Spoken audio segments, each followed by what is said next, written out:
Hello aspirants. आज का video होगा वन शॉट। ये वन शॉट वीडियोस तुम्हें हेल्प करेंगे तुम्हारे प्रेपरेशन के लिए। ओके, सो मेक श्योर तुम वीडियो कंप्लीटली वॉच आउट करो। इसमें हम डिटेल में हर एक चीज डिस्कस कर लेंगे कि भाई अगर कॉम्प्लेक्स नंबर है तो उससे कौन से टॉपिक्स इंपॉर्टेंट है जो हमारे एनडीए में पूछे जा रहे हैं। उसके बाद हम कुछ रिलेटेड क्वेश्चंस भी कर लेंगे और उसके बाद हम नेक्स्ट वीडियो में past PY Qs previous year questions discuss कर लिया करेंगे। ओके, तो जिससे तुम्हारा कॉन्सेप्ट भी बिल्ड हो जाएगा या कॉन्सेप्ट का रिविजन भी हो जाएगा और जितना क्वेश्चन हम प्रैक्टिस करते रहेंगे उतनी प्रिपरेशन लेवल अच्छी होती जाएगी। ओके, तो आज का जो हमारा टॉपिक है that is complex number. Okay, तो यहाँ से हम स्टार्ट करने वाले हैं। हर एक चीज एकदम डिटेल में डिस्कस कर लेंगे अच्छे से कि भाई कुछ छूट ना जाए हमारा। ओके, तो फॉर एग्जाम्पल अगर हमने पहले चीज पढ़ी थी कि भाई कॉम्प्लेक्स नंबर आया क्यों, राइट? जैसे तुमने 10 तक पढ़ रखा था, है ना? डिस्क्रिमिनेंट है, राइट? तो डिस्क्रिमिनेंट में जब रूट के अंदर नेगेटिव वैल्यू आती थी हम बोलते थे भाई डज नॉट एग्जिस्ट, ऐसी चीजें बोलते थे। रूट के अंदर जो भी हमारी नेगेटिव वैल्यू होती थी हम उसको क्या बोलते थे? Does not exist, right? For example अगर मेरे पास ये इक्वेशन है x square plus one equal to zero, right? इसको कैसे सॉल्व करोगे? Equal to minus one, x equal to under root minus one, right? But जैसे रूट के अंदर नेगेटिव वैल्यू हम देख रहे हैं हम क्या बोलते थे कि भाई does not exist, but actually में वो वैल्यू या हम बोलते थे इमेजिनरी वैल्यू। इन वैल्यूज को क्या बोलते हैं हम? Imaginary values. सो जब हम कॉम्प्लेक्स नंबर की बात करेंगे ना, कॉम्प्लेक्स नंबर बोलते ही automatically imaginary part, imaginary values role play में आ जाते हैं।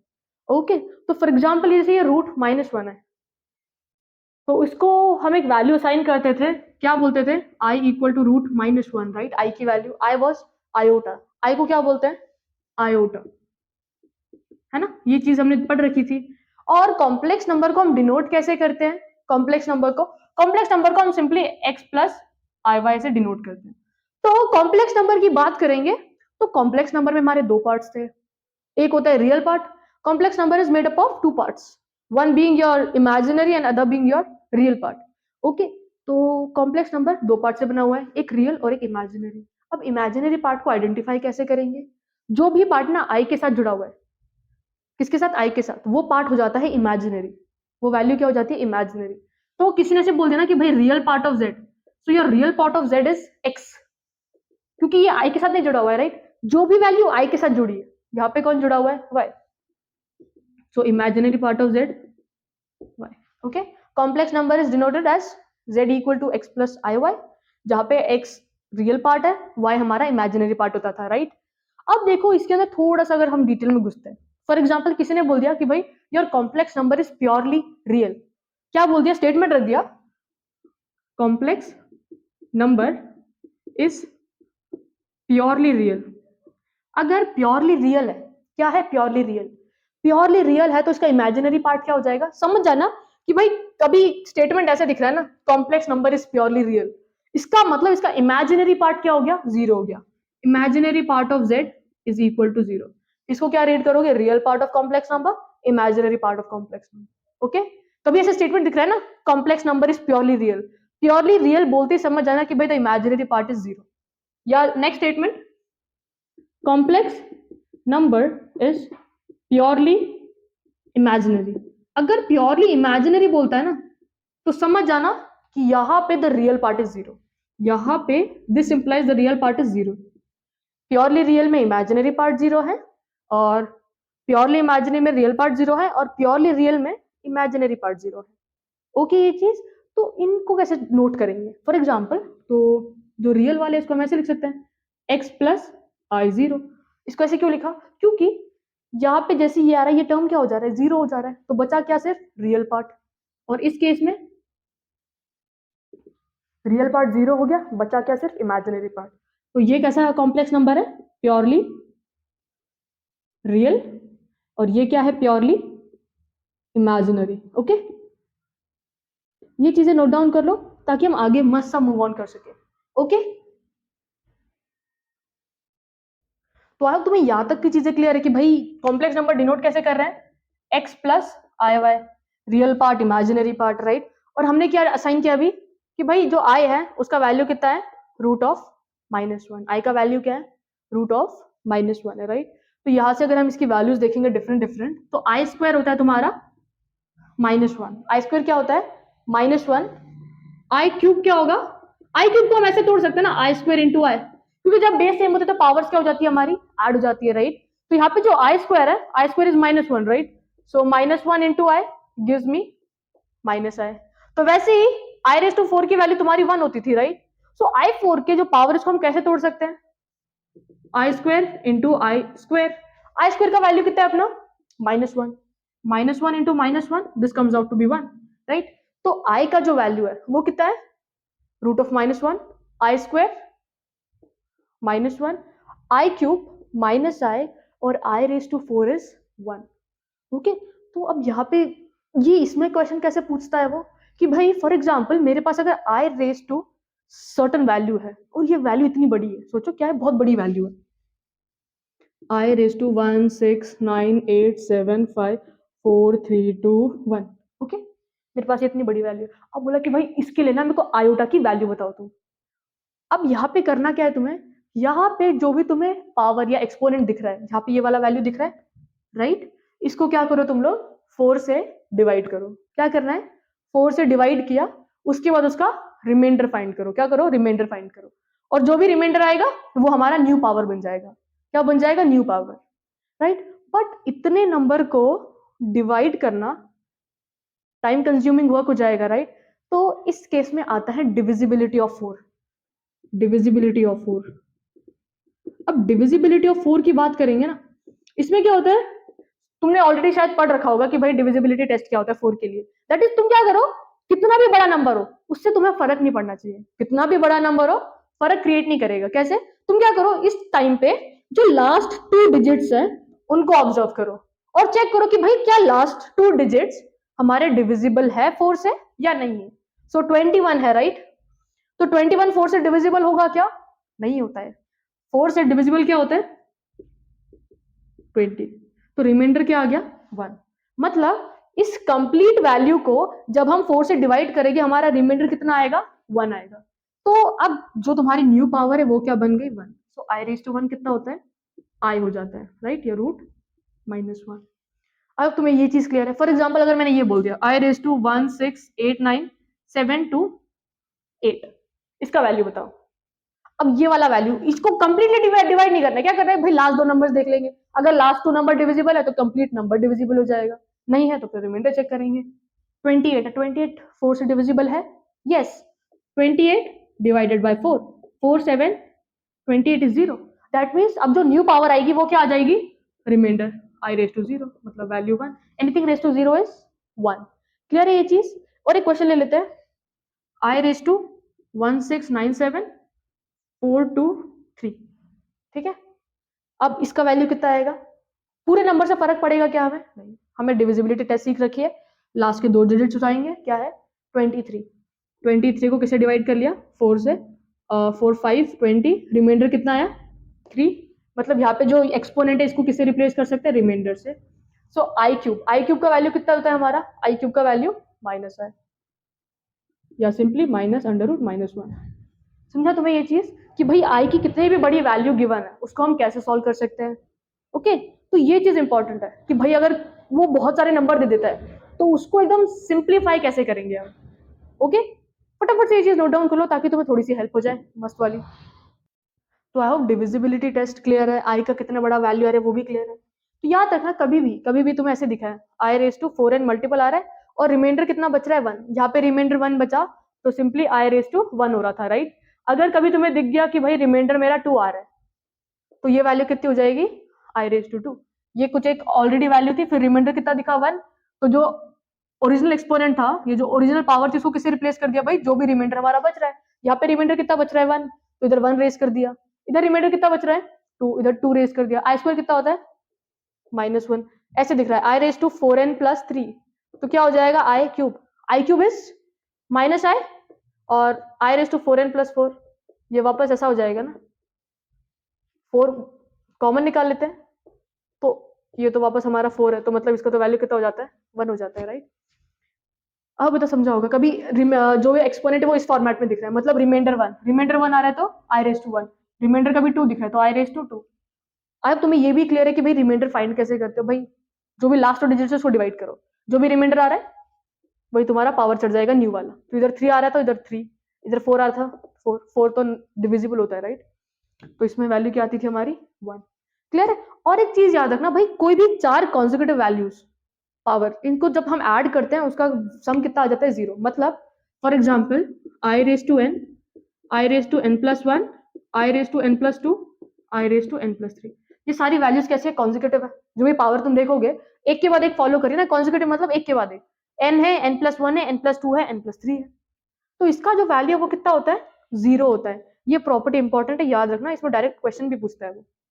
ओके, तो अगर तुम इसको डील करना है तो डील कैसे करेंगे इससे, याद रखना ये चीज, कॉन्जिक्यूटिव इसका सम कितना होता है हमारा 0 होता है। कोई भी कॉन्जिक्यूटिव तुम 4 पावर्स ले लेते हो उसका सम कितना मिलता है हमको 0। फॉर एग्जाम्पल अगर हमारे पास ये टर्म है i raise to 100, i raise to 101, i raise to 102, i raise to 103, बोलते कि भाई फाइंड इट्स वैल्यू, क्या चेक करना है। अब देखो ये 100 वाला टर्म 4 से डिविजिबल है राइट, 4 इंटू 25 इज 100, तो यहाँ पे रिमाइंडर 0 आ रहा है, मतलब आई रेज टू 0 कर सकते हैं। अब 101 डिविजिबल नहीं है, कौन डिविजिबल था 100, तो यहाँ पे रिमाइंडर कितना बच रहा है आई रेज टू 1। अब यहाँ पे 102 है तो 102 तो नहीं है, तो इधर रिमाइंडर कितना बच रहा है 2, क्योंकि 100 है ना राइट, फिर 103 है तो 3, i raise to 0 is 1, i raise to i is i का square -1, i cube minus i, cancel cancel equal to 0। तो याद रखना भाई, कोई भी कॉन्जिक्यूटिव 4 टर्म्स है ना हमारे पास, उन सबका सम कितना हो जाता है 0 हो जाता है।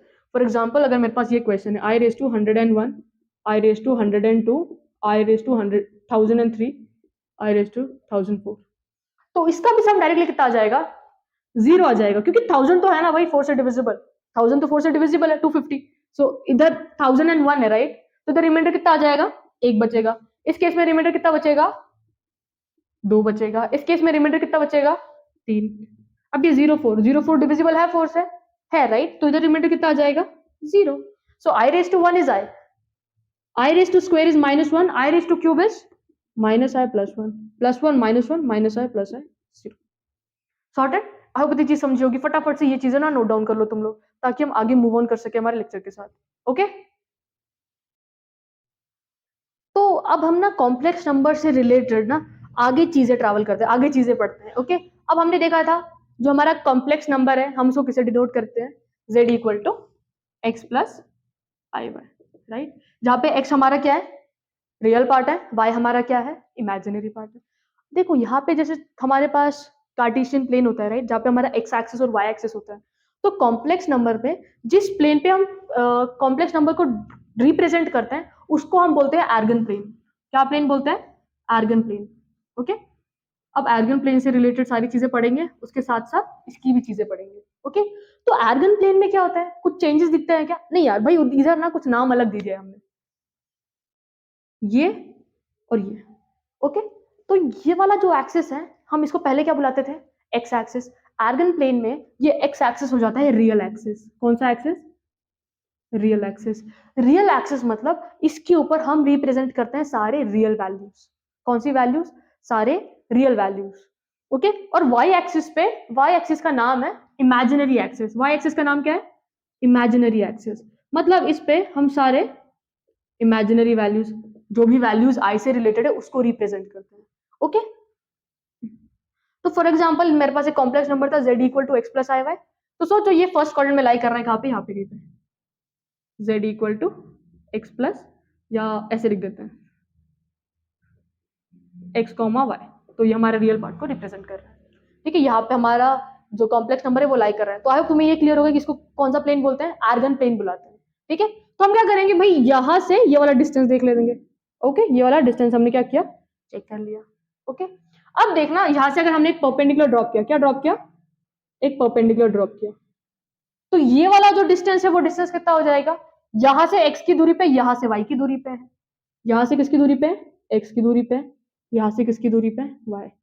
क्लियर है ये चीज। और यहाँ से लेके ओरिजिन से लेके जो भी तुम्हारा कॉम्प्लेक्स नंबर जिस पॉइंट पे है उस डिस्टेंस को हम बुलाते हैं मॉड्यूलस ऑफ z। क्या बुलाते हैं मॉड्यूलस ऑफ z।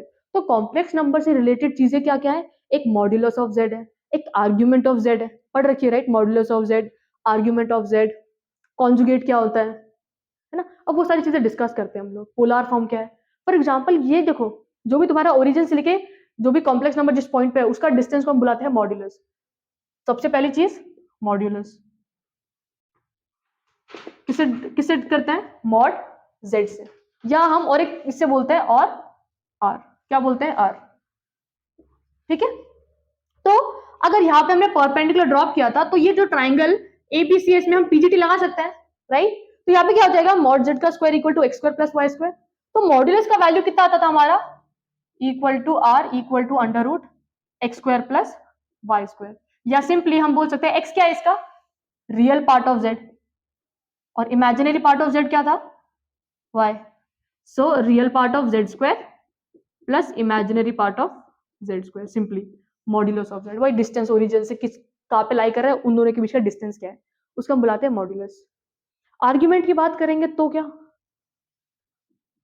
आर्ग्यूमेंट की बात करते हैं तो आर्ग्यूमेंट को हम रिप्रेजेंट करते हैं थीटा से। किसे रिप्रेजेंट करते हैं, थीटा से। और आर्ग्यूमेंट मतलब क्या, कि भाई जो भी तुम्हारा ये जो इसका ये जो है लाइन, ये positive x axis, positive x axis के साथ एंगल क्या बना रहे हैं, पॉजिटिव एक्स एक्सिस के साथ एंगल क्या बना रहा है, और जो भी एंगल होगा उसको हम क्या बुलाते हैं, उसको हम बुलाते हैं आर्ग्यूमेंट। क्या बुलाते हैं, आर्ग्यूमेंट। क्लियर है ये चीज। अब देखो depending upon the quadrant, depending upon the quadrant हमारे आर्ग्यूमेंट की वैल्यू चेंज होती थी, राइट। फॉर एग्जांपल ये कौन सा क्वाड्रेंट है तुम्हारा, ये फर्स्ट क्वाड्रेंट है। ये कौन सा क्वाड्रेंट है, सेकंड क्वाड्रेंट है। ये कौन सा क्वाड्रेंट है, थर्ड। ये क्वाड्रेंट कौन सा है, फोर्थ। मतलब जिस क्वाड्रेंट में हमारा z लाई करने वाला है ना, उसके हिसाब से उसके आर्ग्यूमेंट की वैल्यू क्या होने वाली है, चेंज होने वाली है। क्या होने वाली है, चेंज। अब उसको डिस्कस करेंगे तो कैसे, देखो हम तो थीटा से रिप्रेजेंट कर रहे हैं, राइट, आर्ग्यूमेंट ऑफ z, ऐसे भी लिखते हैं, ठीक है, आर्ग्यूमेंट ऑफ z। क्लियर है ये चीज। अब देखो, अब डिपेंडिंग अपॉन द क्वांटिटी इसकी वैल्यू कैसे चेंज हो रही थी। सबसे पहले अगर हम क्या करेंगे, सबसे पहले ना इस केस में करना क्या है तुम लोगों को, तुम्हें कॉम्प्लेक्स नंबर गिवन होता है, right, z equal to x plus i y, x plus i y complex number given है ना। तो हम इसके अंदर से पहले एक ना अल्फा वैल्यू निकाल लेंगे। अल्फा वैल्यू कैसे निकालेंगे, और ये जो अल्फा वैल्यू है ना, हम वो ऑब्टेन कैसे करेंगे, देख लो। Alpha is equal to tan inverse imaginary part of z upon real part of z, tan inverse imaginary part of z upon real part of z। Clear है ये चीज। कोई भी z कोई भी क्वाड्रेंट पे लाई करे, सबसे पहले हम किसकी वैल्यू निकाल लेते थे, अल्फा की वैल्यू। किसकी वैल्यू, अल्फा। अल्फा की वैल्यू कैसे निकालते हैं, tan inverse imaginary part of z upon real part of z। अब हम क्या करते थे भाई, चेक करते थे ये जो z का वैल्यू, स्टेप वन हमारा ये होता था, राइट। स्टेप टू, z कौन से क्वाड्रेंट में आ रहा है, z का क्वाड्रेंट। z का क्या चेक करते हैं, क्वाड्रेंट चेक करते थे, राइट। z का क्या चेक करते हैं, क्वाड्रेंट। फॉर एग्जाम्पल जब मेरा वैल्यू, ये मिटा देती हूँ, तुम लोग लिख लो फटाफट से, ओके, फिर हम आगे चलते हैं। ओके, तो देखो यहाँ पे अगर हम क्वाड्रेंट्स बनाते हैं तो क्वाड्रेंट के हिसाब से हमारी वैल्यू चेंज होती है आर्ग्यूमेंट की, राइट। देखना सबसे पहले, अगर z फर्स्ट क्वाड्रेंट में लाई कर रहा है तो सिंपली हमारा थीटा का वैल्यू किसके इक्वल होगा, ये फर्स्ट क्वाड्रेंट में लाई कर रहा है तो थीटा का वैल्यू सिंपली अल्फा के इक्वल होता है। और अल्फा का वैल्यू कैसे निकालते हैं हम, tan inverse y by x imaginary upon, तो ये फर्स्ट क्वाड्रेंट की बात है। बट अगर यही वैल्यू सेकेंड क्वाड्रेंट में आ जाता है तो इस केस में हमारा आर्ग्यूमेंट कैसे आएगा, आर्ग्यूमेंट कैसे आएगा, theta equal to pi minus alpha. Theta equal to कैसे आएगा, पाई माइनस अल्फा। तो मतलब तुम्हारा जो फर्स्ट मेन काम है ना, दैट इज अल्फा की वैल्यू फाइंड कर लो। जब तुम अल्फा की वैल्यू फाइंड कर रहे हो ना, इस केस में इससे फर्क नहीं पड़ता कि भाई y नेगेटिव पॉजिटिव है z, क्योंकि वो मॉड के अंदर ले लिया हमने वैल्यू। तो वैसे ही ये सेकंड क्वाड्रेंट की बात है। अगर ये थर्ड क्वाड्रेंट में आ रहा है, तुम्हारा थीटा किसके इक्वल हो जाएगा, अल्फा माइनस पाई। थीटा का वैल्यू किसके इक्वल हो जाएगा, alpha minus pi. Fourth quadrant में theta equal to minus alpha. और ये देखना कि भाई z का पता कैसे चलेगा कौन से कोऑर्डिनेट में लाई कर रहा है। देखो तुम्हारे पास z के लिए दो कोऑर्डिनेट्स, राइट, एक x कोऑर्डिनेट है और एक y कोऑर्डिनेट है ना। तो चेक करना कि भाई जो x y कोऑर्डिनेट है वो कौन से कोऑर्डिनेट में आ रहा है, फर्स्ट में आ रहा है, सेकंड में आ रहा है, थर्ड में आ रहा है, या फोर्थ में आ रहा है। तो फर्स्ट के लिए ऐसा है, सेकंड के लिए theta equal to pi minus alpha. और ये जो आर्ग्यूमेंट है इसको हम एम्पलीट्यूड भी बोलते हैं। और याद रखना, कभी उसने बोल दिया ना कि भाई प्रिंसिपल वैल्यू फाइंड करो, क्या फाइंड कर लो, प्रिंसिपल वैल्यू। तो हमेशा याद रखना जो प्रिंसिपल वैल्यू है वो माइनस पाई टू पाई लाई करती है। प्रिंसिपल वैल्यू फाइंड करने के लिए बोल दिया तो याद रखना जो प्रिंसिपल वैल्यू माइनस पाई के बीच में लाई करती है, ठीक है। कभी आंसर में ऐसे भी हो सकता है -60 गिवन है या और घुमा के उसने अलग से वैल्यू दे दी, राइट। तो तुम बड़ी वैल्यू नहीं ले सकते 180 से। प्रिंसिपल आर्ग्यूमेंट की बात कर रहा है तो -पाई से पाई तक उसी में सीमित रहना है, ठीक है। तो आप तुम ये समझाओगा आर्ग्यूमेंट निकालना कैसे है। एक दो क्वेश्चन प्रैक्टिस करते हैं और हम आगे बढ़ेंगे, ठीक है। अब देख लो फॉर एग्जाम्पल अगर हमारे पास, आई होप तुम्हें आर्ग्यूमेंट और ये चीज क्लियर है। कुछ स्टेप्स देख लेते हैं इसके, फिर हम आगे चलते हैं, ओके। तो चलो एक क्वेश्चन लेते हैं, z इक्वल टू -√3 प्लस आई, और यहाँ पे अगर क्वेश्चन दे दिया कि भाई find the mod and the argument. तो मॉड तो तुम लोग को मालूम है कि भाई मॉड का जो फॉर्मूला है that is mod z is equal to under root imaginary part and real part. Real part z का कितना आ रहा है अपना -√3, इमेजिनरी पार्ट 1, राइट। सो -√3 का स्क्वायर प्लस 1 का स्क्वायर, 3 + 1 कितना हो जाएगा √4 and √4 is 2, distance root, right. √4 कितना आ गया हमारा वैल्यू 2 आ गया, राइट। ये तो हमारा क्या हो गया मॉड की बात हो गई, और इसको आर से भी डिनोट करते हैं। किससे डिनोट करते हैं, आर से भी डिनोट करते हैं, ठीक है। अब इनने बोल दिया आर्ग्यूमेंट फाइंड करो। आर्ग्यूमेंट फाइंड करना है, क्या फाइंड करना है, आर्ग्यूमेंट, दैट इज थीटा का वैल्यू, राइट। तो सबसे पहले हमने क्या देखा, हम क्या करेंगे, हम अल्फा का वैल्यू फाइंड कर लेंगे। अल्फा की वैल्यू निकालना सिंपल है, tan inverse mod y by x। तो इससे फर्क नहीं पड़ता कि भाई यहाँ पे साइन किसकी क्या है ना, मॉड तो फर्क नहीं पड़ना चाहिए।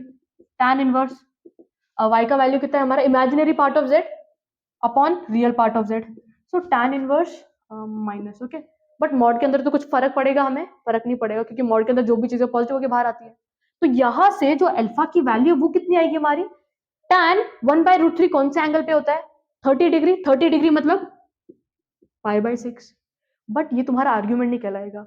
अब क्या करना है, तुमने एक बार अल्फा की वैल्यू फाइंड कर ली, उसके बाद जो हमारा नेक्स्ट स्टेप है, नेक्स्ट स्टेप क्या है, तुम्हें चेक करना है कौन से क्वाड्रेंट में वैल्यू लाई कर रही है। अब वो कैसे चेक करेंगे, देखो ये वाला, ये पॉजिटिव, ये नेगेटिव और ये नेगेटिव, राइट। अब हमारे पास जो वैल्यू है x, y की, x क्या है नेगेटिव है, x क्या है नेगेटिव है, y क्या है पॉजिटिव है। x negative y positive, x negative y positive, कौन सा क्वाड्रेंट आ रहा है, सेकेंड क्वाड्रेंट। तो सेकेंड क्वाड्रेंट में हमारा जो आर्ग्यूमेंट है वो कैसे दिख रहा था, theta equal to pi minus alpha, right. तो यहाँ पे कर देंगे अपन theta equal to pi minus alpha, ये हमारा आर्ग्यूमेंट हो गया, argument of z, pi minus π/6, 5π/6। Clear है ये चीज, फटाफट से क्वेश्चन नोट डाउन कर लो और एक दो क्वेश्चन करेंगे ताकि हल्की सी क्लैरिटी बैठे हमें, ठीक है। रिवीजन भी होता हुआ चले साथ ही साथ में। फटाफट से क्वेश्चन नोट डाउन कर लो तुम लोग, उसका नेक्स्ट क्वेश्चन पे मूव करते हैं हम। तो नेक्स्ट क्वेश्चन ले लेते हैं, चलो एक और, एक z इक्वल टू -1 प्लस √3 आए। इसका भी तुम क्या करो, नहीं इसको ना चेंज कर देते हैं, ये ले लेते हैं, ओके। -1 माइनस √3 आए, इसका मॉड भी फाइंड करेंगे और आर्ग्यूमेंट भी फाइंड करेंगे, ओके। और इसके बाद और एक क्वेश्चन लेंगे that is 1 minus I, okay. ये क्वेश्चन हम प्रैक्टिस करेंगे अभी, देखेंगे कि बन रहा है नहीं चीजें। तो मॉड तो सबसे सिंपल है, राइट। मॉड के लिए क्या करेंगे हम, अंडर रूट -1 का स्क्वायर कर दिया, -√3 का भी स्क्वायर कर दिया, है ना। 1 का स्क्वायर, -1 का स्क्वायर इज 1, इसका स्क्वायर करेंगे तो 3 आ जाएगा, √4, वैल्यू कितनी आ गई 2 आ गई, राइट।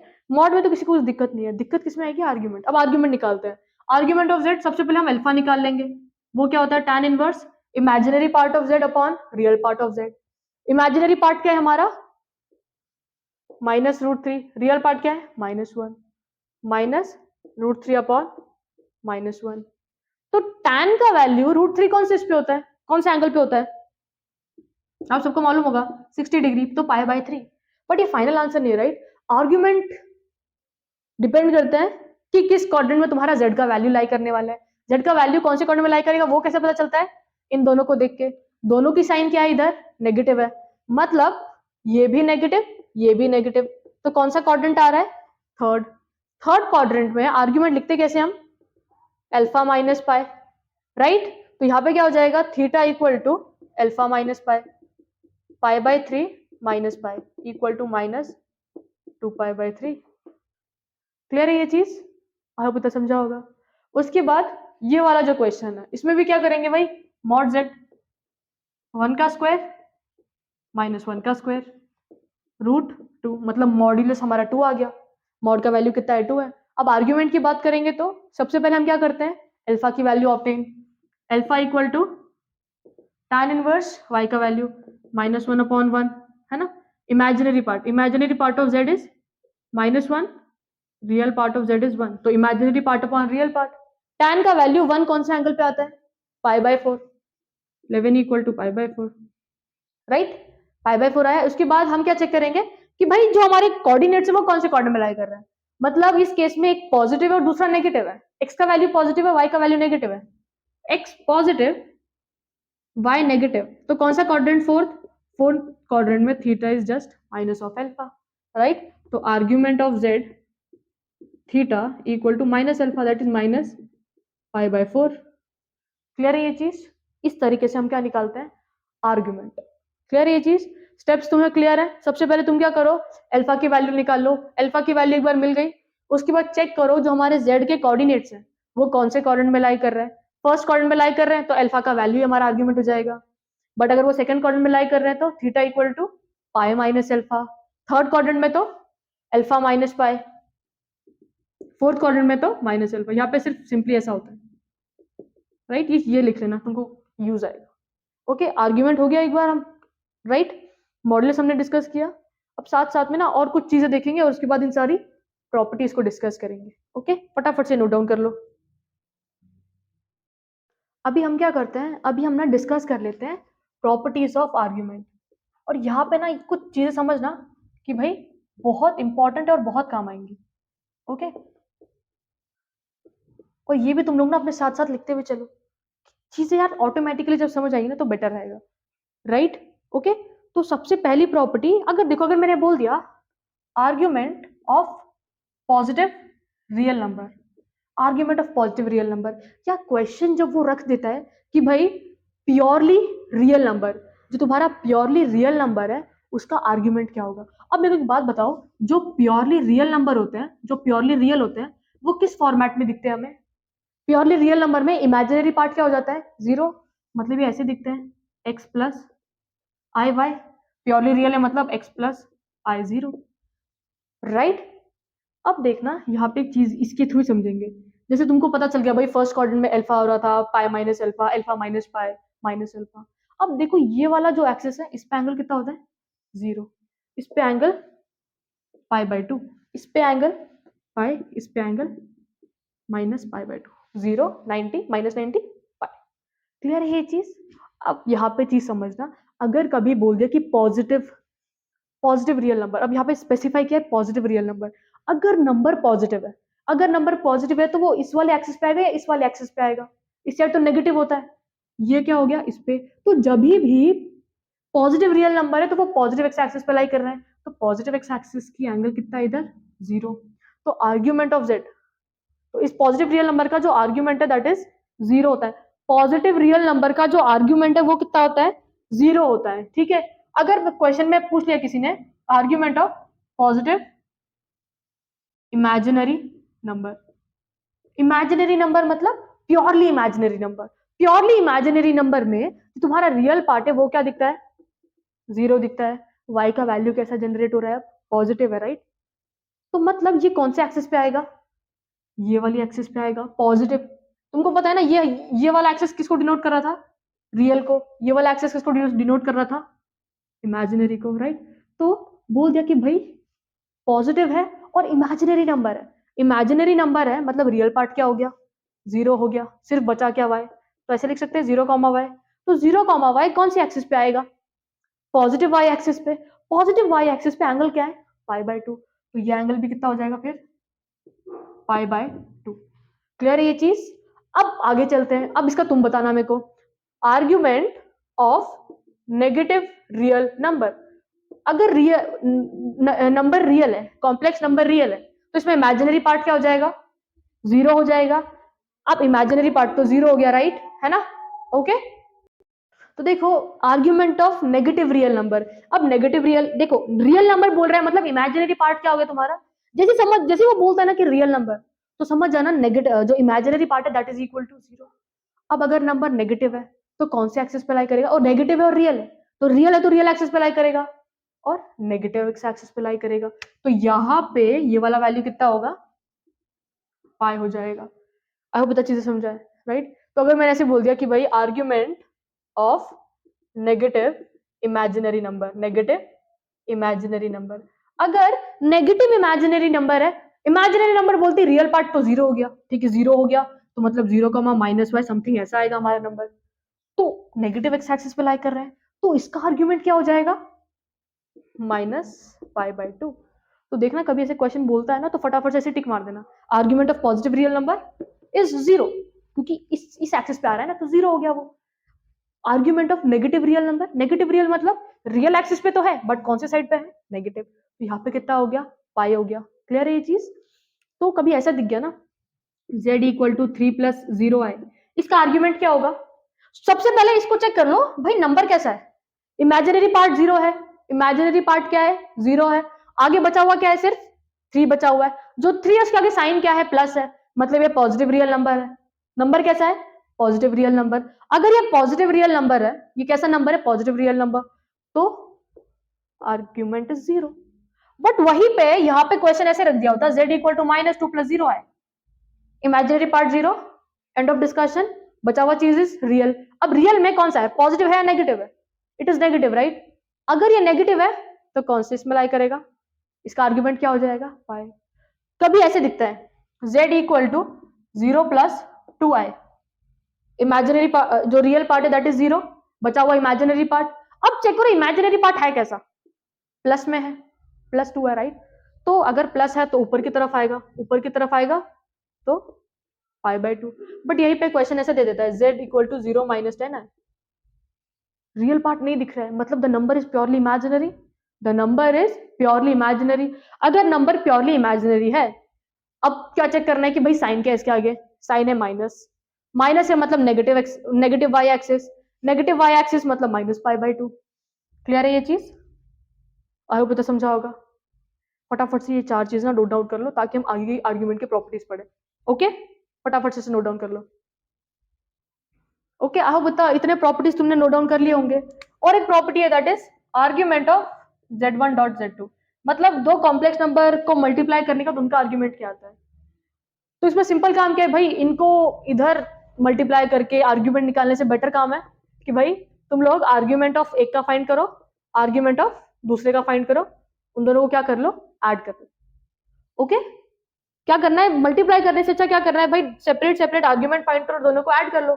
और कभी ऐसा दिखता है तो इसमें डिवाइड करने का झंझट नहीं उठाना है, मल्टीप्लाई है तो आर्ग्यूमेंट ऐड कर देना, और डिवाइड में है तो आर्ग्यूमेंट्स फाइंड कर लो दोनों के, और उनको क्या करना, सबट्रैक्ट करना, क्या करना, सबट्रैक्ट कर लेना। क्लियर है ये चीज। देखो conjugate of a complex number हम सबको मालूम है, जब हम आई का वैल्यू किसे रिप्लेस कर देते हैं, माइनस आई से, राइट। फॉर एग्जांपल अगर मेरे पास z = 3 + 4 आए तो इसका कॉन्जुगेट क्या होता है, z = 3 - 4 आए, राइट। आई को किससे रिप्लेस कर दिया, माइनस। या सिंपली हम क्या बोल सकते हैं, कॉन्जुगेट में, कॉन्जुगेट आई तुमने पढ़ रखा है, कॉन्जुगेट में क्या होता है, कॉन्जुगेट में आई के आगे की साइन रिवर्स हो जाती है, सिर्फ इमेजिनरी पार्ट में चेंजेस आते हैं, रियल पार्ट में no changes are seen. Okay, only imaginary part. For example अगर ये ऐसा है 4 - 3 है तो कॉन्जुगेट को ऐसे डिनोट करते हैं, कॉन्जुगेट को ऐसे डिनोट करते हैं z बार। ओके, तो यहाँ पे ये क्या हो जाएगा, 4 + 3 है, इधर माइनस आए तो फिर ये क्या हो गया, प्लस। तो सिर्फ आई के वाले पार्ट में साइन का रिवर्सल दिख रहा है, राइट। तुम्हारा ये वाले पार्ट में कोई शिफ्ट आया है क्या, नहीं आया, राइट। तो कॉन्जुगेट में याद रखना रियल पार्ट में तो नो चेंजेस, आई की जगह माइनस आई आ रहा है, ठीक है, या आई के आगे की साइन इज रिवर्स्ड, वही हुआ ना, आई माइनस आई से रिप्लेस हो रहा है, ठीक है। तो यहाँ पे आ जाते हैं वापस, argument of z1 z2, multiply करने से अच्छा सेपरेट आर्ग्यूमेंट्स फाइंड करो, दोनों को ऐड कर लो, या जब दो वैल्यूज डिवाइड हो रही है तो डिवाइड करने का झंझट छोड़ के एक का आर्ग्यूमेंट फाइंड करो, दूसरे का आर्ग्यूमेंट फाइंड करो, दोनों को सबट्रैक्ट कर लो। ओके, कभी वो पूछ लेता है, क्या पूछ लेता है, आर्ग्यूमेंट ऑफ z कॉन्जुगेट क्या होगा, आर्ग्यूमेंट ऑफ z कॉन्जुगेट क्या होगा। तो सबसे पहले तुम्हें कॉन्जुगेट निकालना पड़ेगा, फिर उसका आर्ग्यूमेंट निकालना पड़ेगा, राइट।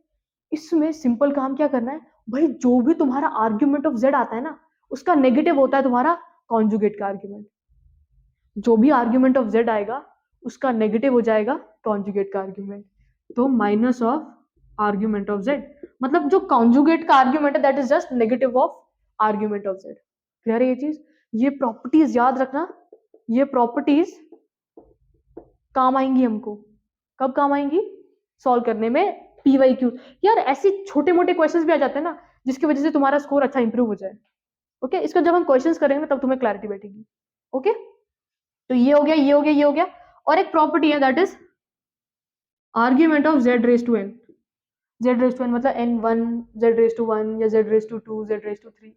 यार जो भी तुम्हारा पावर, जो भी कॉम्प्लेक्स नंबर है उसको क्यूब के पावर में रेज करना या फोर्थ पावर में रेज करना या फिफ्थ पावर में रेज करना कितना लेंदी हो जाएगा।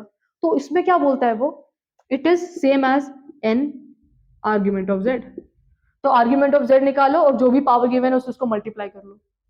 जो भी पावर गिवन है वो नीचे लाओ, पहले आर्ग्यूमेंट ऑफ जेड फाइंड करो, जो भी इधर पावर रेज क्या है वही वैल्यू से मल्टीप्लाई कर दो, तुम्हें मिल जाएगा तुम्हारा आर्ग्यूमेंट ऑफ जेड। क्लियर है ये चीज? तो ये कुछ प्रॉपर्टीज है हमारी आर्ग्यूमेंट ऑफ कॉम्प्लेक्स नंबर से रिलेटेड। ओके, ये प्रॉपर्टीज लिख लो फिर हम आगे बढ़ते हैं। ठीक है, फटाफट से लिख लो। तो अब हमने क्या डिस्कस किए? आर्ग्यूमेंट की प्रॉपर्टीज। वैसे ही हम प्रॉपर्टीज डिस्कस करते हैं किसके? मॉड्यूलस के, राइट? अभी हमने मॉड्यूलस पढ़ा था, right? So properties of modulus क्या डिस्कस कर लेते हैं? Properties of modulus. अब तुमने बाकी प्रॉपर्टीज लिख लिए होंगे।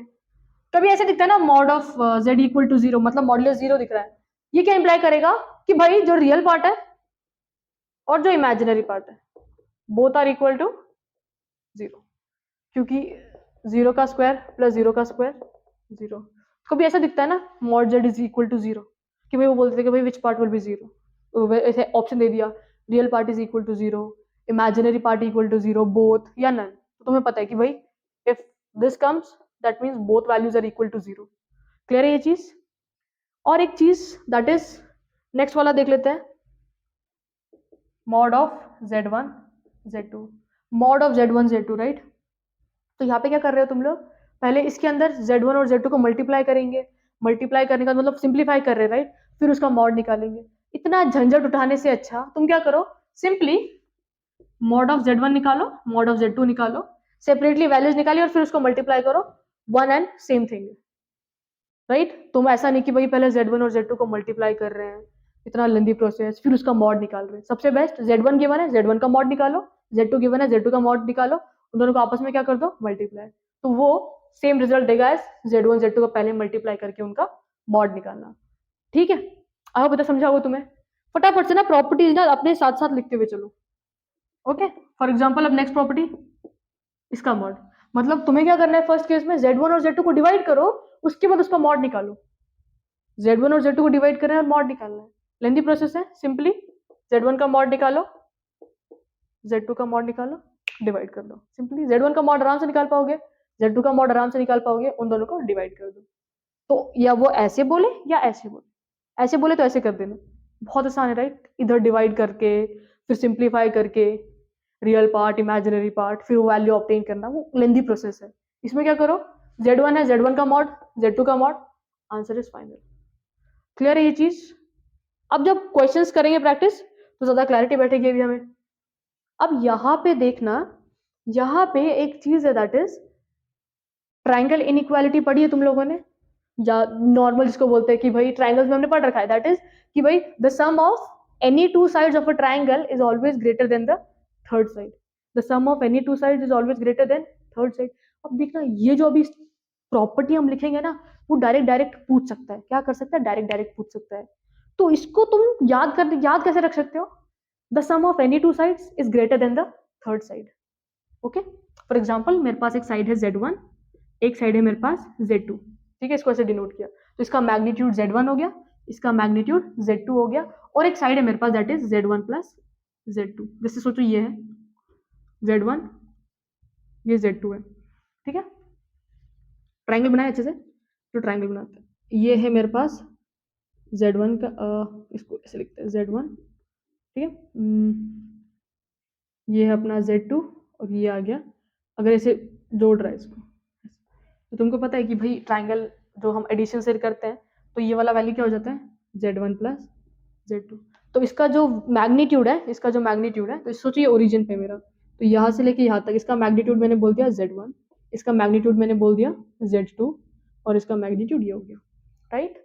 अब यहाँ पे देखना the sum of any two sides Z1 और Z2, the sum of any two sides is always greater than the third side. The sum of any two sides मतलब अगर मैं इन दोनों को ऐड कर रही हूँ तो इन दोनों का सम क्या होगा, हमेशा बड़ा होगा किससे, इस वाले से। The sum of any two side is greater than equal to the third side, right. तो हम ऐसे लिख सकते हैं ना Z1 प्लस Z2, ये एक साइड है, इसका जो सम है that will be less than the sum of other two sides. ये कौन सी प्रॉपर्टी से याद रख सकते हैं, ट्रायंगल इनइक्वालिटी, या जो हमने बचपन में पढ़ी है, that is the sum of any two sides is always greater than the third side. For example this is my third side, the sum of any two sides is always greater than equal to third side. So this was my third side, right? So the third side that is always less than equal to the sum of any two sides. अब यहाँ पे अगर हमने Z2 को minus Z2 से replace कर दिया, किससे रिप्लेस कर दिया, Z2 को माइनस Z2 से, Z1 माइनस Z2 हो जाएगा, Z2 बाय इससे रिप्लेस कर दिया तो Z1 तो Z1 ही रहेगा। अब मॉड के अंदर है Z2 तो उसको कुछ फर्क पड़ेगा क्या, नहीं पड़ने वाला, राइट। तो ये क्या हो जाएगा, क्लियर है। तो ये प्रॉपर्टी याद रखना, कौन सी, और कैसे याद रखेंगे, simply the sum of any two sides is greater than the third side. Clear है, आई होप तुम ये लिख लेना ताकि तुम्हें थोड़ा सा ना याद रहे कि भाई इसको कैसे पढ़ा था, या एक उसके आगे थ्योरम लिख लेना, the sum of any two sides is greater than equal to third side. Clear है ये चीज, आप इधर समझा होगा तुम लोगों को, फटाफट से नोट डाउन कर लो ताकि हम आगे बढ़े, ओके। जैसे इधर हमने क्या देखा, the sum of any two sides is greater than third side, वैसे ही the difference of any two sides, the difference of any two sides is always less than the third side. तो for example अगर मैं difference निकाल रही हूँ, मैंने Z1 और Z2 का डिफरेंस निकाला, राइट, मैंने क्या किया, इन दोनों का डिफरेंस निकाला। अब इन दोनों के डिफरेंस को मैंने क्या किया, मॉड के अंदर डाला, क्यों, क्योंकि डिफरेंस नेगेटिव भी तो आ सकता है, बट डिस्टेंस का तुम डिफरेंस निकालोगे तो पॉजिटिव होना चाहिए। तो इन दोनों का जो डिफरेंस है, जैसे ये वाला प्रॉपर्टी क्या लगाया हमने, ऊपर को याद करने का तरीका क्या है, the sum of any two sides is greater than, the sum of any two sides is greater than third side, so this is greater than third because this is the sum of two, and the difference of any two sides, the difference of any two sides is less than the third side, the difference of any two sides is less than the third side। Clear है ये चीज, इसे note down कर लो ताकि तुम्हें चीजें समझ आए, ओके। इसको भी अगर, इसमें भी अगर Z2 को हम माइनस Z से रिप्लेस कर दें, Z2 को किससे रिप्लेस कर दें, माइनस Z2 से, तो ये क्या हो जाएगा, Z1 प्लस Z2, इधर मॉड है तो इधर कुछ फर्क क्रिएट नहीं होगा, है ना। क्लियर है ये चीज, और इन चीजों को आपस में अगर अरेंज करना है तो इधर तुम ना ध्यान से ऑब्जर्व करो, यहाँ पे अगर ऑब्जर्व करोगे एक बहुत इंपॉर्टेंट चीज, एंड दैट इज, अभी यहाँ पे देखना, अब हम क्या करते हैं, इसको और इसको कंपेयर करो, ठीक है, तो हमने इस पूरा एक जनरलाइज्ड फॉर्म डालते हैं इसका, ठीक है ये चीज। अब यहाँ पे देखो ये वाला जो वैल्यू है वो इससे बड़ा है, देखो ये वाला वैल्यू इससे बड़ा है, और ये वाला जो वैल्यू है वो इससे छोटा है, मतलब देखो ये और ये चीज रिलेट कर रहे हैं ना, तो Z1 प्लस Z2 तो है, बट Z1 प्लस Z2 से छोटा वैल्यू कौन सा है, देखो इसको क्या बोलोगे कि जो Z1 प्लस Z2 है that is greater then this value, मतलब इसको ऐसे लिख सकते हैं, राइट, ये लिख दिया। और ये वाला जो वैल्यू है, ये वाले वैल्यू से बड़ा वैल्यू कौन सा है, ये वाला, सॉर्टेड। देखो इधर हम क्या कर सकते हैं, इधर प्लस माइनस लिखे कुछ फर्क पड़ रहा है क्या, नहीं पड़ रहा, वही जाए वैल्यूज जनरेट हो रही है ना हमारी, देखो इस केस में भी और इस केस में भी, तो हमने इधर बीच में क्या कर दिया, प्लस माइनस लगा दिया, कि अगर तुम Z2 को माइनस Z2 से भी रिप्लेस कर दो फर्क नहीं पड़ रहा है। तो यहाँ पे कैसे तुम याद रख सकते हो, the difference of any two sides is less than the difference of any, ये डिफरेंस है, ये क्या है, डिफरेंस है, the difference of any two sides is less than the third side, right. जो डिफरेंस है कोई भी दो साइड का वो थर्ड साइड से छोटा है, but the sum of any two sides is greater than third, तो difference is less than third side, the sum is greater than third side। Clear है ये चीज, difference is less than third side, जो difference है वो third side से छोटा है और जो सम है वो थर्ड साइड से बड़ा है, डिफरेंस लेस, देखो इधर डिफरेंस, ये डिफरेंस है, ये थर्ड साइड है, ये सम है, तो सम हमेशा बड़ा होगा थर्ड साइड से और जो डिफरेंस होगा वो हमेशा छोटा होगा थर्ड साइड से। क्लियर है ये चीज, ये चीजें लिख लो, काम आएंगी बहुत अच्छे से, ओके। अब ये प्रॉपर्टीज हमने डिस्कस किए किसकी, इसकी, और एक लास्ट है that is z raise to n ऐसी, तो सिंपली मॉड ऑफ z करके रेज टू n कर देना। मतलब z अंदर बहुत बार रेज करने से अच्छा कि भाई तुमने एक बार मॉड z की वैल्यू फाइंड कर ली, उसको रेज टू n कर लो। फॉर एग्जाम्पल ऐसे बोल रहे हैं, तो ये जरूरी है कि तुम पहले z का स्क्वायर करो और फिर मॉड निकालो। सिंपली तुम क्या करो, मॉड z निकालो और उसका उसके बाद स्क्वायर कर लो सिंपली। ओके, ये प्रॉपर्टीज तुम नोट डाउन कर लो ताकि हम आगे मूव ऑन कर सके, and that is polar form. Okay, फटाफट से इसे नोट डाउन कर लो अच्छे से। चलो पोलर फॉर्म को देखने से पहले कुछ और दो तीन चीजें वो देख लेते हैं, लाइक एडिटिव इनवर्स और मल्टीप्लिकेटिव इनवर्स। किस किस को ऑब्जर्व कर लेते हैं, एक एडिटिव इनवर्स है और एक मल्टीप्लिकेटिव इनवर्स। ठीक है, अब एडिटिव इनवर्स मतलब क्या कि भाई वो बोलता है ना कि भाई फाइंड द एडिटिव इनवर्स। क्या बोल दिया, एडिटिव इनवर्स फाइंड करो। एडिटिव इनवर्स मतलब for example additive inverse of z, z का एडिटिव इनवर्स निकालो। अब एडिटिव इनवर्स मतलब क्या कि भाई z के अंदर ऐसी क्या वैल्यू ऐड करे, z के साथ एक ऐसी क्या वैल्यू ऐड करे जिससे हमें इसका रिजल्टेंट जीरो मिले। तो देखो z में मैं क्या ऐड करूं, मैं माइनस z ऐड करूंगी तो मेरे को क्या मिल जाएगा, जीरो। तो हमेशा याद रखना अगर कोई कॉम्प्लेक्स नंबर z गिवन है तो उसका एडिटिव इनवर्स क्या होगा, माइनस ऑफ z। मतलब जो भी कॉम्प्लेक्स नंबर गिवन है उसके आगे तुम लोग माइनस के साइन लगा देना। फॉर एग्जाम्पल अगर मेरे पास है z इक्वल टू 3+4 आए तो इसमें मैं ऐसा क्या वैल्यू मल्टीप्लाई करूं कि जो कंप्लीट रिजल्टेंट वैल्यू वो जीरो हो जाए। सिंपली z के आगे माइनस z, -3 -4 है, इनको ऐड करने पे कट रहा है ना। तो याद रखना additive inverse is that value which when added to the complex number it gives the resultant to be equal to zero. ठीक है, तो जीरो आ गया ना रिजल्टेंट। फॉर एग्जाम्पल अगर मैंने ऐसे बोल दिया z इक्वल टू 6-4 है, तो मेरे को पता इसका एडिटिव इनवर्स क्या होगा। सिंपली z के आगे माइनस की साइन लगा दो, that is your additive inverse, -z, -6+4 है। सॉर्टेड है क्या ना, ये कट हो जाएगा, ये भी कट हो जाएगा। तो याद रखना additive inverse is that value जैसे ही ऐड करते हैं तो the complete value comes out to be zero या turns out to be zero. Clear है ये चीज। तो एडिटिव इनवर्स मतलब ऐसी वैल्यू जैसी ऐड करते हैं हमारा आंसर क्या आ जाए, जीरो आ जाए।